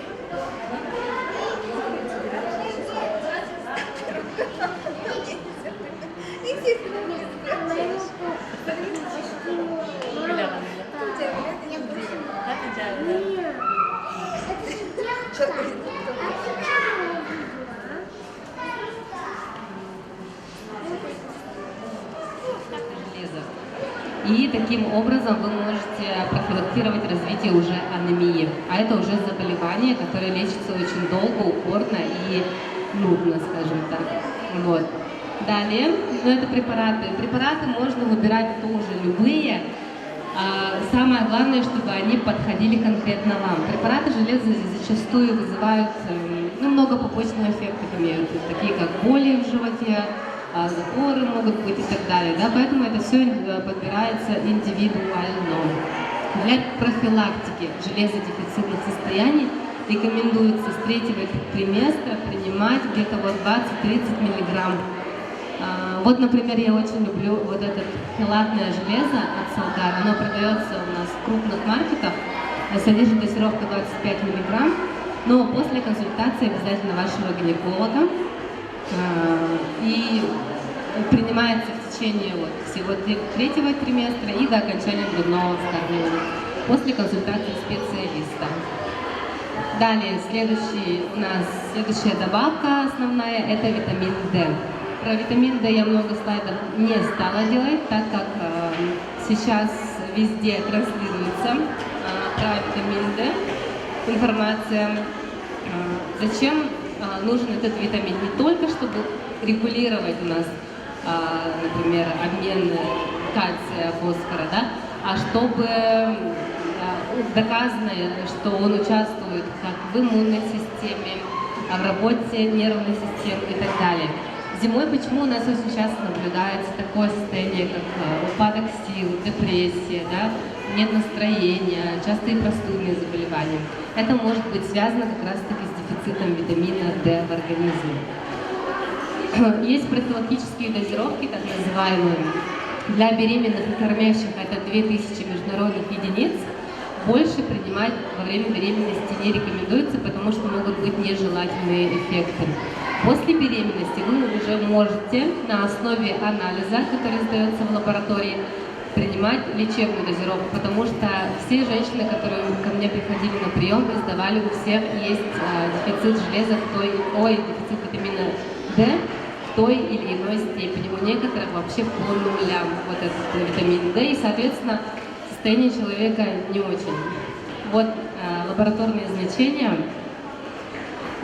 Чаще всего ко мне приходят женщины вот с таким анализом, меньше 20 нанограмм на миллилитр. Это дефицит железа. Бывает и меньше, когда вообще чуть ли не авитаминоз. Вот. Этот анализ можно сдать в нескольких лабораториях у нас в Якутске. Насколько мне известно, например, в инвитро можно сдать, в ЦМД можно сдать. И уже с учетом уровней именно вашего вот этого витамина D можно принимать добавки. А так профилактическая дозировка это 2000, 4 капли вигантола, например. Про детские Наталья Александровна, наверное, рассказала, да, дозировку? Детям сколько давать? По 2 капли, да? Ага. По 2-3 капли вигантола в зависимости от возраста детей. Вот.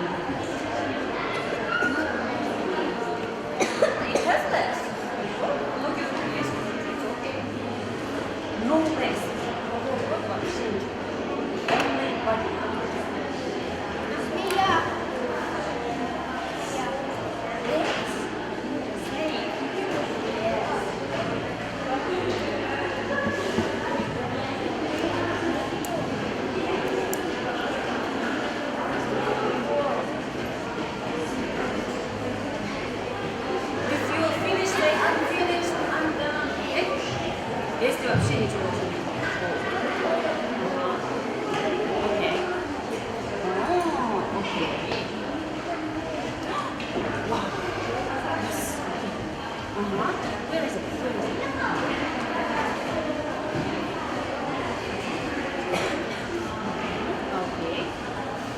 Do you know Lion King? You know? The Lion King, Simba has 2 friends. One of them is Gore.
Поэтому вначале я хочу немножко остановиться на анатомии внутренних половых органов. Я не знаю, насколько сейчас преподают в школах, да, я немножко имею это представление. Если вы примерно то вы знали, да, что на этой картинке отражены внутренние половые органы.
Именно они должны добежать до яйцеклетки и окружить ее, растворить оболочку, и один из них проникает в яйцеклетку и оплодотворяет.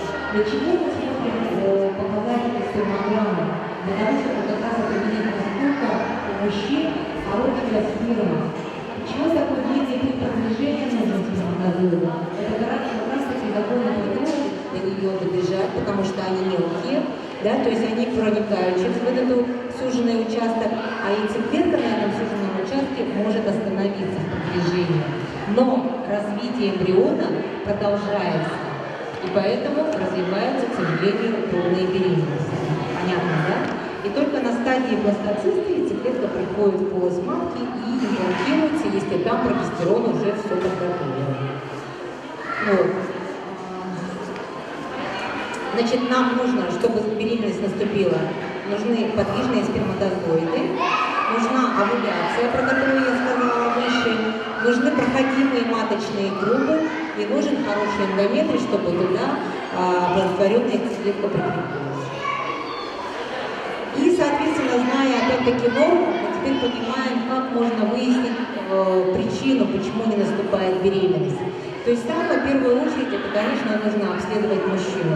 Это самый легкий вариант, да, обследования мужчины, потому что, к сожалению, даже сейчас встречаются такие случаи, когда приходит пациентка к нам, она уже прошла невероятное количество обследований, она сделала УЗИ, даже какие-то операции, да, инвазивные вмешательства, вплоть до лапароскопии, а мужчина у нас ни разу не сдал спермограмму. Потом выясняется, что там мужской фактор бесплодия. Да? Такого не должно быть. Поэтому вообще по рекомендации ВОЗ в первую очередь должен пройти обследование мужчина. Он должен сдать спермограмму. Овуляция. Как мы определяем овуляцию? Овуляцию мы определяем по гормонам крови, определяем овариальный резерв. Также мы можем смотреть по УЗИ, отслеживать наличие овуляции. Проходимые маточные трубы мы должны определить по результатам гистеросальпингографии. Может быть, слышали ГСГ, да, это рентген-исследование, когда вводится контрастное вещество, и если маточные трубы проходимы, то этот контраст выходит из маточных труб. И способность эндометрия прикрепить оплодотворенную яйцеклетку определяется тоже по результатам УЗИ и по результатам такой малой операции, как гистероскопия. Какая структура бесплодия? Мы всегда думаем, что все-таки, так как-то исторически сложилось, что во всем виновата женщина. Да? Но на самом деле, посмотрите на структуру, женское и мужское бесплодие находится практически в равных частях. Да? То есть в 30% случаев встречается женское бесплодие, в 30% же встречается мужской фактор бесплодия, но очень часто идет сочетание факторов и женского, и мужского. И в небольшом количестве мы причину вообще установить не можем. У меня обследовалась пара, в течение 20 лет они очень долго лечились, обследовались, у них было все хорошо, они были оба здоровы, но никак беременность не наступала, даже методом ЭКО. И в 40 лет женщина просто случайно самостоятельно забеременела через 20 лет. То есть, это вот такое тоже бывает, да?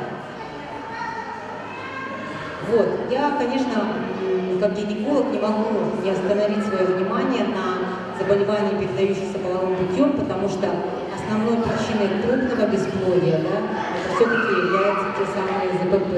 И если раньше, да, мы говорили о такие инфекции, как сифилис, гонорея, трихомониаз, это триада инфекции, она доминировала.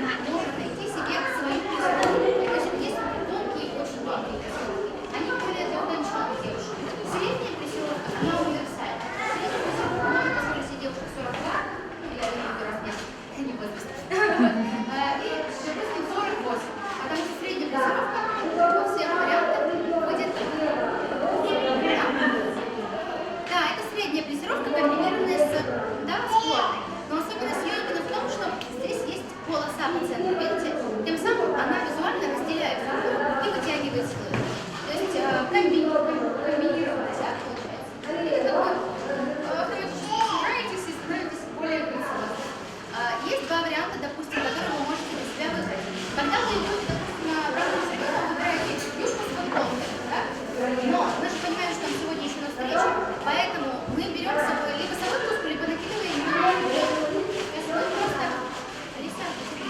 рисунок,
не знаю, в течение недели переодевать брюки, но останетесь в этой блузке, все будут думать, что вы неделю ходили в одной блузке.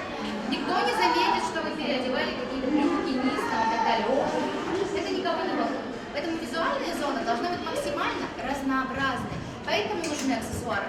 Мы добавляем и мы можем проходить в одном платье неделю, но если у нас разные аксессуары, мы будем каждый раз выглядеть по-разному. Вот это тоже стоит отметочку для себя сделать. Также сейчас про тренды. Я отмечаю вот такие вот замечательные бермуды. Они на самом деле выглядят как юбка, я сама их примеряла. То есть, когда их носишь, они как юбка. У них нет критичная длина, она доступная каждой девушке, которая живет активной жизнью. Это может быть и мама, и девушка в офисе и так далее. Опять же, когда мы с вами комбинируем кожаные вещи, в черном цвете кожаные вещи, опять же, могут выглядеть достаточно агрессивно и с намеками на что-то, да, на что-то другое. Скажем так, изумрудно-зеленые, бордовые цвета, они всегда выглядят безопасно, они говорят о вашей уверенности, они говорят, что я знаю себе цену, вот хожу в коже, да, могу себе позволить, а почему нет? Только в бордовой, потому что вот я такая настоящая женщина.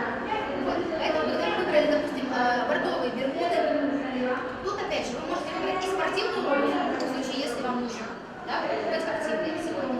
Можете выбрать высокие сапоги, потому что вам нельзя, да, и то есть, даже видно не будет, то есть, что у вас там происходит. Можно выбрать казаки, можно выбрать ботинки какие-то, можно выбрать, даже, я думаю, что даже унты можно сочетать, тоже будет выглядеть интересно, потому что кожа с мехом, это всегда такое понятная, логичная даже, я бы сказала, история.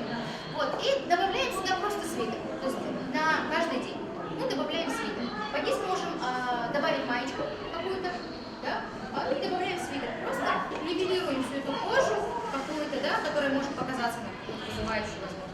Простым, это достаточно качественный свитер из овечьей шерсти.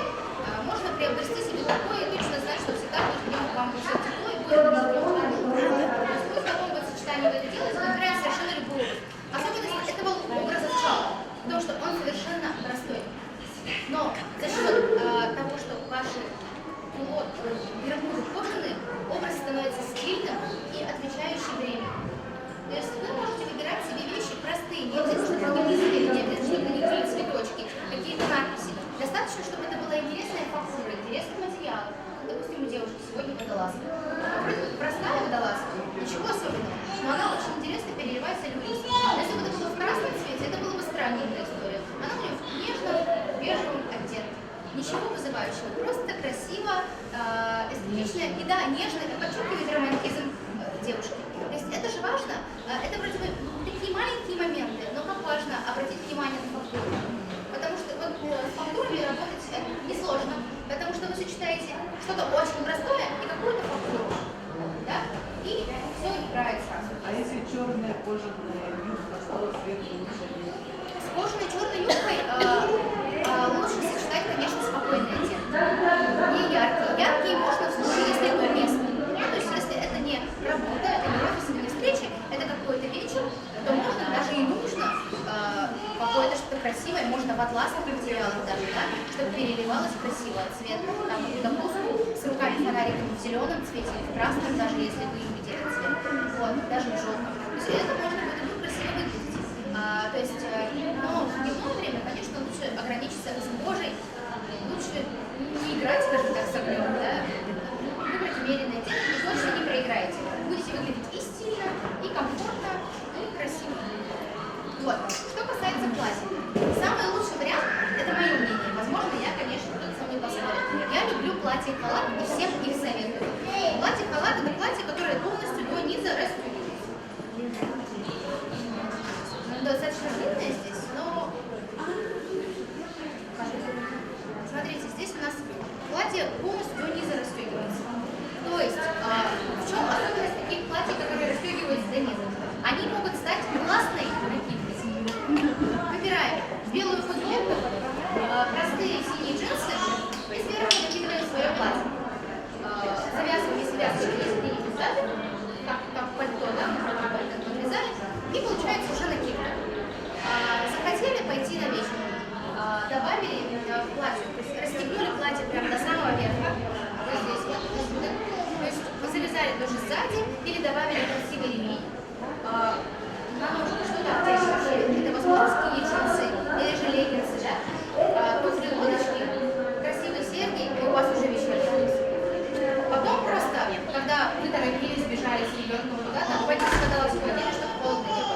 под низ водолазка какого-то похожего оттенка или же контрастного. Да? Черная, красная, зеленая тоже может быть белая. Под низ водолазку, подвязали платье, до конца застегнули сапоги и вперед там, по делам, как говорится. И тяжело, и комфортно. И в любом случае, когда вы снимете свою верхнюю одежду, вы будете выглядеть красиво и интересно. И сама задумка водолазки с платьем покажет, что вы человек, который рискует, делает какой-то интересный выбор, и те люди, с которыми вы встретитесь, это обязательно оценят. Вот. И, конечно, можно просто так летом его носить или весной там, так как с сапогами просто выполнять. И получается, что платье-халат это максимально универсальная вещь. Ее можно варьировать как угодно, носить куда угодно, но в случае, если на нем нет лишней фурнитуры. Потому что если вдруг на таком платье есть стразы, то оно сразу становится более стилевым. Понятное дело, что со стразами там сильно не разгуляешься, и не всегда стразы бывают уместны. А если вы выберете однотонное что-то, да, интересные матовые пуговицы черные, контрастные, ну это как бы такой не супер такой стилевой элемент, это просто для того, чтобы платье смотрелось интереснее, чем просто. Вот. То есть обратите внимание на подобного рода фасоны, и они главное идут всем. Да? И не бойтесь купить его чуть больше по размеру. Потому что когда оно прям по фигуре сидит, оно может стеснять движение. Если вы вдруг под низ утащите что-то, да, одеть, то, скорее всего, тут на груди у вас будет нос, как я говорила в самом начале. Поэтому лучше купить чуть больше, ремешком все это дело подписать, объема сверху себе добавить, снизу добавить, и сразу создается легкость в образе. Потому что когда вещи вас не обтягивают, а свободно на вас сидят, вы кажетесь более утонченной, более воздушной, более женской. И еще вот такой вариант, это более праздничный вариант. Ой, тоже платье-халат. Это Солка, это первый якутский бренд. Он в Якутске классе на втором этаже. Это платье из чистого шелка, оно было сшито по якутским мотивам, по дизайну сделано. И несмотря на это, на праздничность этого платья, вроде бы в нем можно на национальный праздник сходить, да, и на юбилей, и еще куда-то, но потом что вы купили платье из 100% шелка, чтобы оно висело? Нет. Мы с вами просто берем и расстегиваем пуговицы, опять же, делаем узор, и разбавляем их черными или бордовыми брюками. То есть ходим, у нас все это красиво развивается, добавляется легкость в образе, и это уже такая интересная блуза получается. Или же, допустим, можно вообще его тоже так же расстегнуть, добавить под низ майку, сочетается с брюками или с другим платьем внутри. Или же можно сверху, где наш прекрасный свитер, или просто сверху мы добавляем свитер, тут добавляем поясочек, сапожки и идем по делам. То есть вещь должна быть максимально универсальной. И когда вы покупаете, вы об этом думаете. Вы думаете, ага, так, дома у меня есть к этой вещи джинсы, брюки, возможно, я добавлю сюда пиджак. Все, классная вещь, значит, можно брать. 3 вариации минимум нужно собрать с вещью в магазине из тех вещей, что у вас лежат дома. Но очень грустно, потому что девушки иногда не знают, что у них есть. Такое тоже бывает, поэтому не забывайте иногда заглядывать в шкаф. Не только носить то, что вы всегда носите, но иногда перебирать, вспоминать. Можно иногда найти что-то очень прикольное, интересное, померить или даже воскресить. Вот именно сюда? Но если у вас платье цветастое, нет, да, если платье цветастое, вы берете любой цвет из принта. Это лучший вариант, безопасный всегда. То есть любой цвет из принта увидели, взяли. Черный, конечно, он такой универсальный вариант, если у вас черный обувь, это хорошо. То есть, а так, конечно, можно и даже белый. То есть есть девушки, которые любят белую обувь, сейчас это модно, то есть можно даже добавить белый. Можно контрастный красный, но это зависит от вас. Если вы любите безопасный вариант, то лучше воспользоваться тем, что есть в принте. И точно не проиграете. Вообще принты это удобно тем, что можно варьировать по цвету, дает больше разгуляться, с чем разбавить. Но принтованных вещей в гардеробе я не советую иметь очень много, потому что когда у вас принтованные юбки, принтованные верха, вы будете смотреть на это и думать, боже мой, что я натворила, потому что вам будет сложно это сочетать. Поэтому не забывайте про простые базовые вещи. Если вы еще не умеете сочетать принты, то есть грамотно, то пока сочетайте один принт в образе. Да? Потом потихонечку, если вам хочется сочетать принты, добавляете похожие принты по цвету. Именно по цвету. Самый лучший вариант принты по цвету сочетаются всегда. То есть визуально картинка не будет смазываться, портиться. Если у вас юбка с красными принтами и блузка с красными принтами, издалека полноценный образ выглядит. Даже если у вас будет юбка в полоску, а блузка в цветочек, это будет выглядеть интересно. Но главное, чтобы цвет был одинаковый. Потом я, конечно, рекомендую жакеты. Жакеты, блейзеры. Это всегда комфортно, удобно и помогает, допустим, да, разнообразить образ. Здесь такой пиджак, он косой. Я, например, вам покажу, чтобы было понятно, как он вообще сидит, потому что так вот странно. Как-то неправильно застегнули, сейчас покажу. Выглядит таким образом. То есть он косой. Видите, сверху накладывается на низ. Это такая стильная история. Вроде простой бежевый пиджак, к которому все привыкли.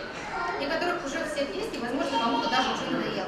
То есть, когда вы выбираете свой пиджак, выбирайте его с таких соображений, чтобы он сочетался по максимуму с тем, что у вас есть. Не нужно покупать просто красивый, потому что просто красивый провисит миллион лет, и вы будете доставать совсем мерить и вешать и брать. Поэтому берите комфортный, понятный, удобный. Сейчас в моде клетка, бежевые оттенки, не берите черный. В случае, если вы не работаете в офисе, или у вас нет такого строгого дресс-кода, да, как на работе, возможно, или каких-то встречах. Потому что только в бежевом и в таких вот темно-синих, да, вариантах, они будут классно сочетаться и с джинсами, и с любым цветом брюками, да, и с платьями и так далее. Это более универсальные цвета. Говорим о фасоне, лучше брать прямые сейчас, потому что сейчас такое время, прямой фасон, он более лояльный, потому что вы всегда можете из прямого сделать притальный. Тем, что просто его захлопнете и добавите сюда ремень. То есть вы всегда успеете подчеркнуть талию. Но если вы возьмете заранее приталенный жакет, а под низ у вас будет свободная блузка, такое часто бывает, девушка пиджак, и вот здесь шифоновая блузка, которая была широкая, она как-то вот сюда заползла, и она вот тут вот так вот бултыхается, и это, смотрите, или здесь еще бывают блузки со сборками. Вот тут обязательно почему-то магазин считает правильно зашить блузку вот так, чтобы здесь был вот такой вот загиб. Этих блузок очень много у женщин в гардеробе, потому что не уверяют, что он скрывает живот. Ничего он не скрывает, он все только подчеркивает. Потому что если вы сделали акцент на том месте, который пытались скрыть, его все увидят. Ну, логично же. Зачем подчеркивать то, что вы хотите спрятать? Зачем добавлять туда лишних складок каких-то, драпировок? Будет видно. Поэтому лучше ничего туда не добавлять. Если вы хотите скрыть свой живот, добавьте драпировку на низ, добавьте драпировку наверх, куда-то в другое место, чтобы оно привлекало внимание, а не ваше. Это такая рекомендация для тех, кто очень часто, или мне часто рассказывают блузки, которые вот здесь топочатся, и сверху пиджак еще одевают, это все вот торчит, и оно идет. Я понимаю, что не у каждого есть возможность, да, приобретать много разных вещей, поэтому заранее лучше подумайте, как это вместе будет сочетаться. Если вы подбираете пиджак к блузкам, которые у вас есть, не поленитесь, возьмите с собой в магазин 3 блузки свои. Придите и померьте их в гардеробе, вас за это никто не укусит, не ударит, а вы примерите все, как вам надо, и будет точно, а не так понесла домой, не подошло. Но, извините, не подошло не потому, что вы в магазине вещи плохие, не подошло, потому что вы изначально не подумали принести это все туда, в магазин. Или еще, знаете, как вещи можно сдавать обратно в течение 14 дней. Это ваше законное право. Просто покупайте вещи за наличку, не на карту, потому что на карту будет долго переводиться. Купили вещи за наличку, пришли домой, принесли, все померили со своими вещами. Так это мне не идет, это я сдам. Приходите к магазину уверенно, и говорите, извините, мне это не подошло. Это нормально, этого не стоит стесняться. Многие говорят, так стыдно сдавать вещи. А чего стыдно? Вы для себя гардероб строите. Я понимаю, конечно, классно людям бизнес делать, покупать у них вещи, чтобы они у вас лежали. Но они вам спасибо за это не скажут. А вещи ваши просто пролежат, потому что деньги будут потрачены. Поэтому не забывайте, вы всегда имеете право сдать вещи обратно. И на сайтах, и в магазинах, даже на рынке вы имеете право сдать вещи обратно. Поэтому пользуйтесь своими возможностями правильным мыслям. Примеряйте дома, если не любите там примерочные капшицы, там же гарно. Можете взять 2 размера домой, походить и вернуть тот, который вам не подошел. То есть это нормально.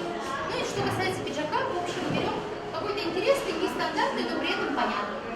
И тогда все будет хорошо. То есть сейчас я, если раз пущу этот пиджак сейчас вот так вот по девушкам, я уверена, что 70% девушек спокойно смогут в нем находиться и подойдут к вашему образу, потому что он универсальный. Дальше, к слову, конечно же, брюки. Для мам, для девушек, которые активные, брюки, это прям must have, это тоже обычные, да?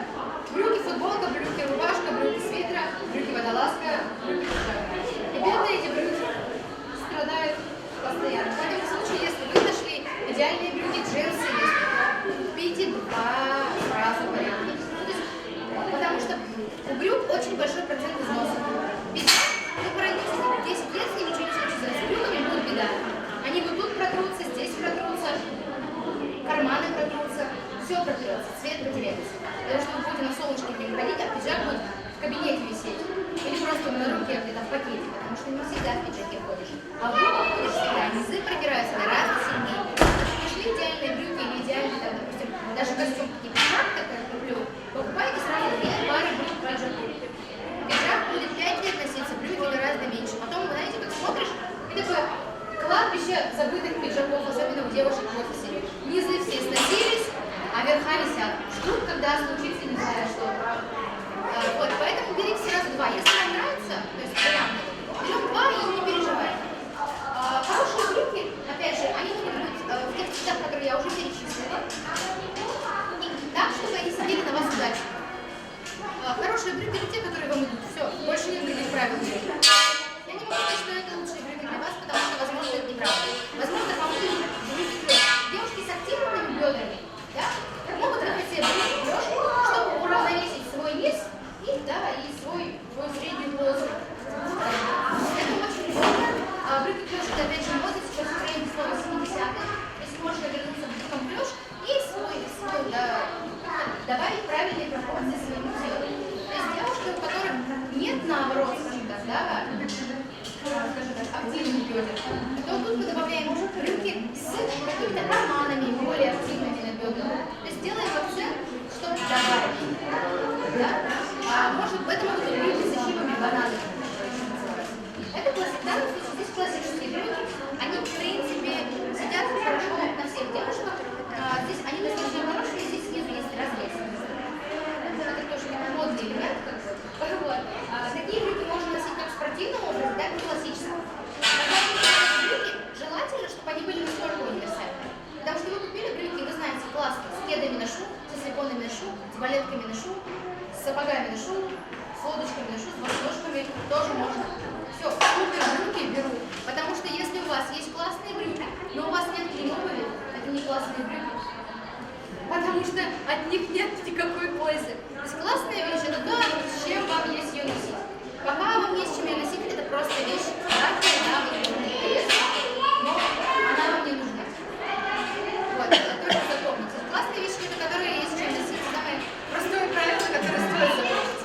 Вот, это те, кто любит балахоны. Да, объемные какие-то платья. Когда есть девушки, говорят, я люблю комфорт, где мне ничего не давит.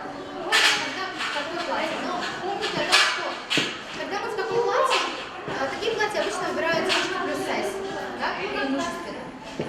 Что хочется отметить? Помните, что когда вы берете в такое платье, ваша задача показать свои самые красивые части тела. Если вы что-то пытаетесь скрыть, значит, демонстрируем красоту, демонстрируем ноги, демонстрируем лодыжки, демонстрируем красивые кисти, красивую линию шеи. Все это можно показывать. Тем более, особенно если вы в балахоне. Да, лучше, чтобы где-то тело-то все равно проглядывалось, чтобы это не было похоже на паранжу.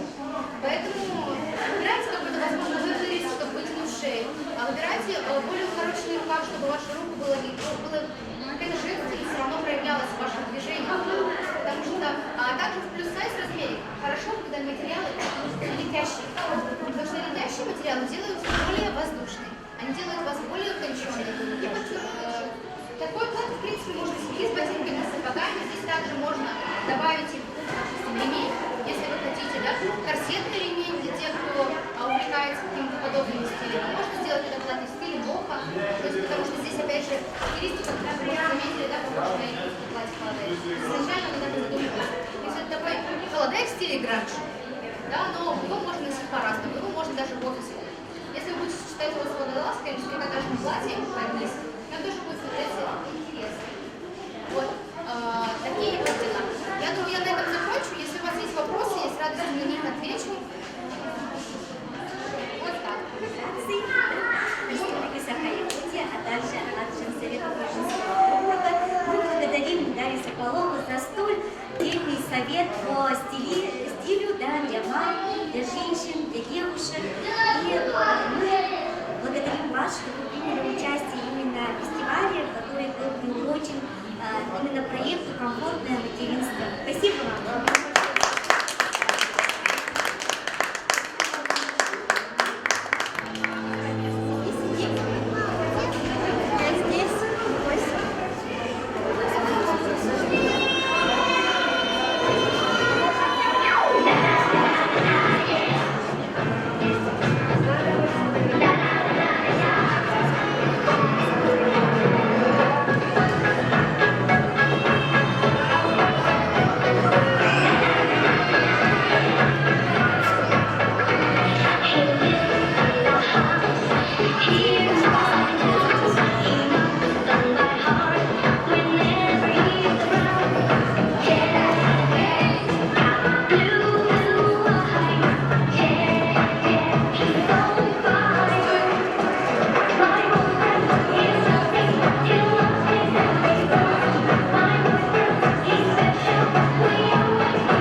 скажут примерно, сколько человек приняло участие.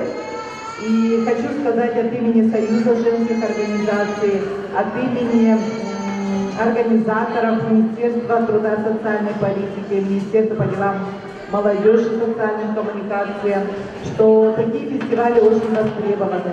Идет очень хорошая обратная связь. Мамочки уходят и говорят, как здорово, что мы сидим дома и проводят такие хорошие фестивали, почаще вот такие мероприятия, таких хороших музеев, где мы могли бы встречаться и получать полезные мастер-классы. А сейчас я хочу объявить победителя конкурса «Инстамам Якутия», где у нас 24 подписчика. И победитель у нас получит подарочный сертификат от магазина «Эмза Якутия» на сумму 15 тысяч рублей.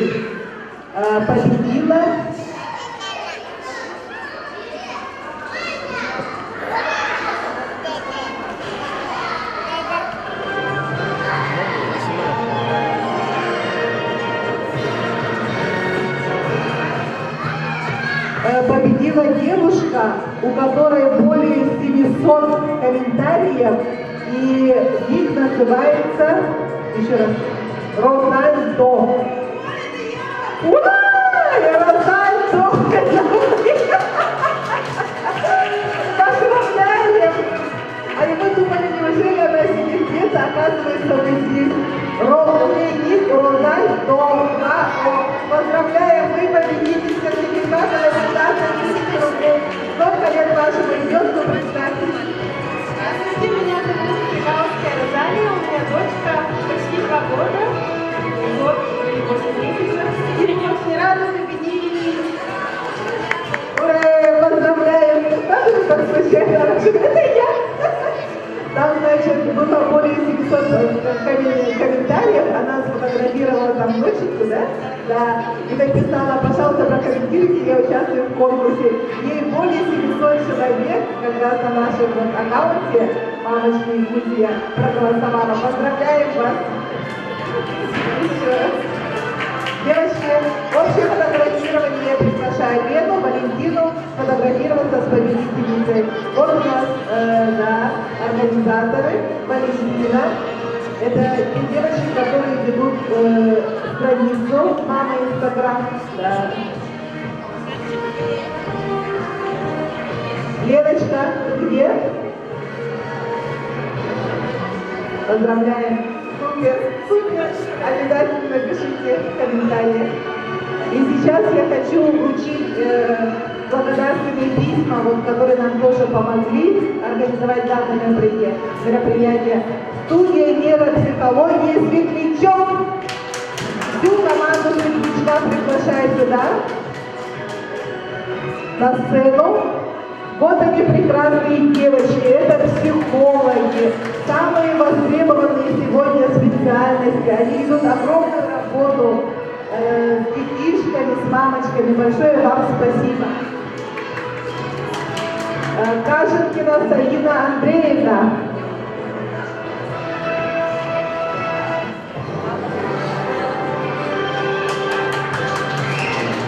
Студия праздников Аэр-студия. Есть, да, студия праздников? Мергуяна Антоновна Паскачина.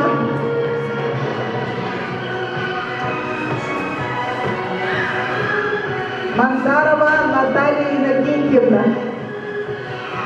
Благодарим всех наших организаторов. Сейчас слово предоставляется Лидии Сыроватской. Она является председателем Женсовета Кубинского округа города Якутска. Пожалуйста, Лидия, вам слово.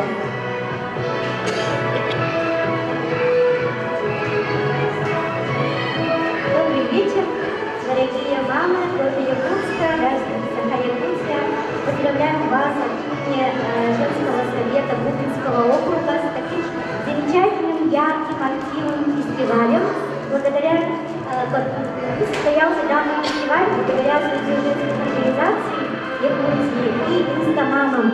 И мы от имени женсовета Губинского округа сегодня хотим поздравить и вручить наши милые подарки от нашего партнера. Это букеты, созданные ручной работы из мыла, цветочки. Но в первую очередь хочется поздравить дорогую нашу Валентину. Искренне поздравляю вас с 5-летним пабликом и успешным проведением яркого фестиваля «Инстамам». И благодаря вашей активной жизненной позиции реализуются такие замечательные добрые дела. Желаю вам плодотворной, творческой работы, благополучия, счастья.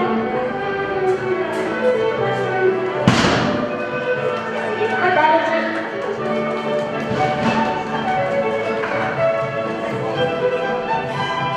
Нашу дорогую Лену, поздравляю с этим замечательным фестивалем. Тоже вручаем такой вот приз от имени женского совета.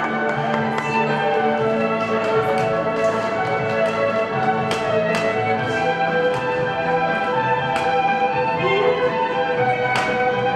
уважаемую нашу Анжелику Боровну хотим поздравить с замечательным фестивалем. И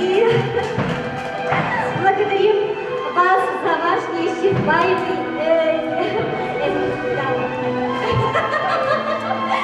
и воплощать вот такие замечательные идеи.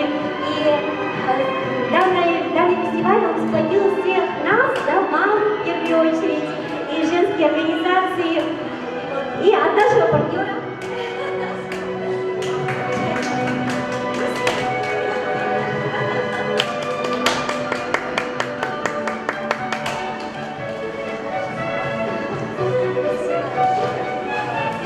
Нашу дорогую Туяну Владимировну поздравляем леди Арктик, да, таким замечательным фестивалем, такую организацию, за такое современное видение всех проектов. Мы желаем еще больших творческих успехов нашей Туяне Владимировне.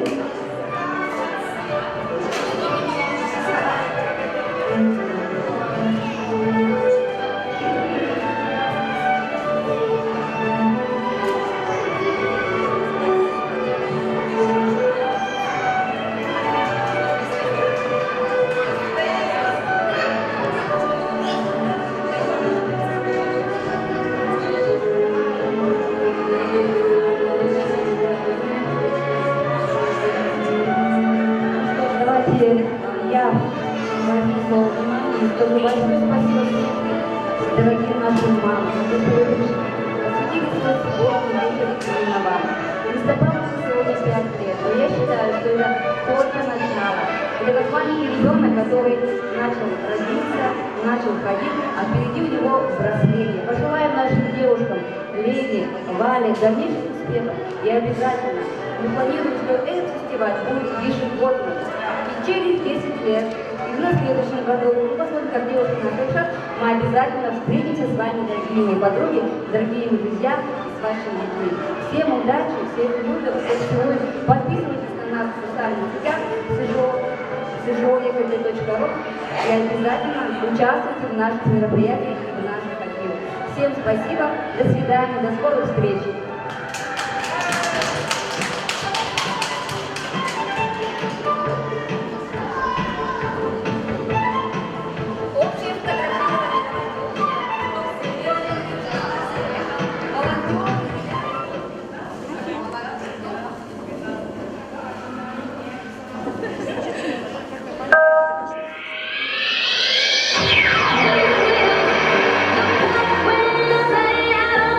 I'm stronger than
Спасибо.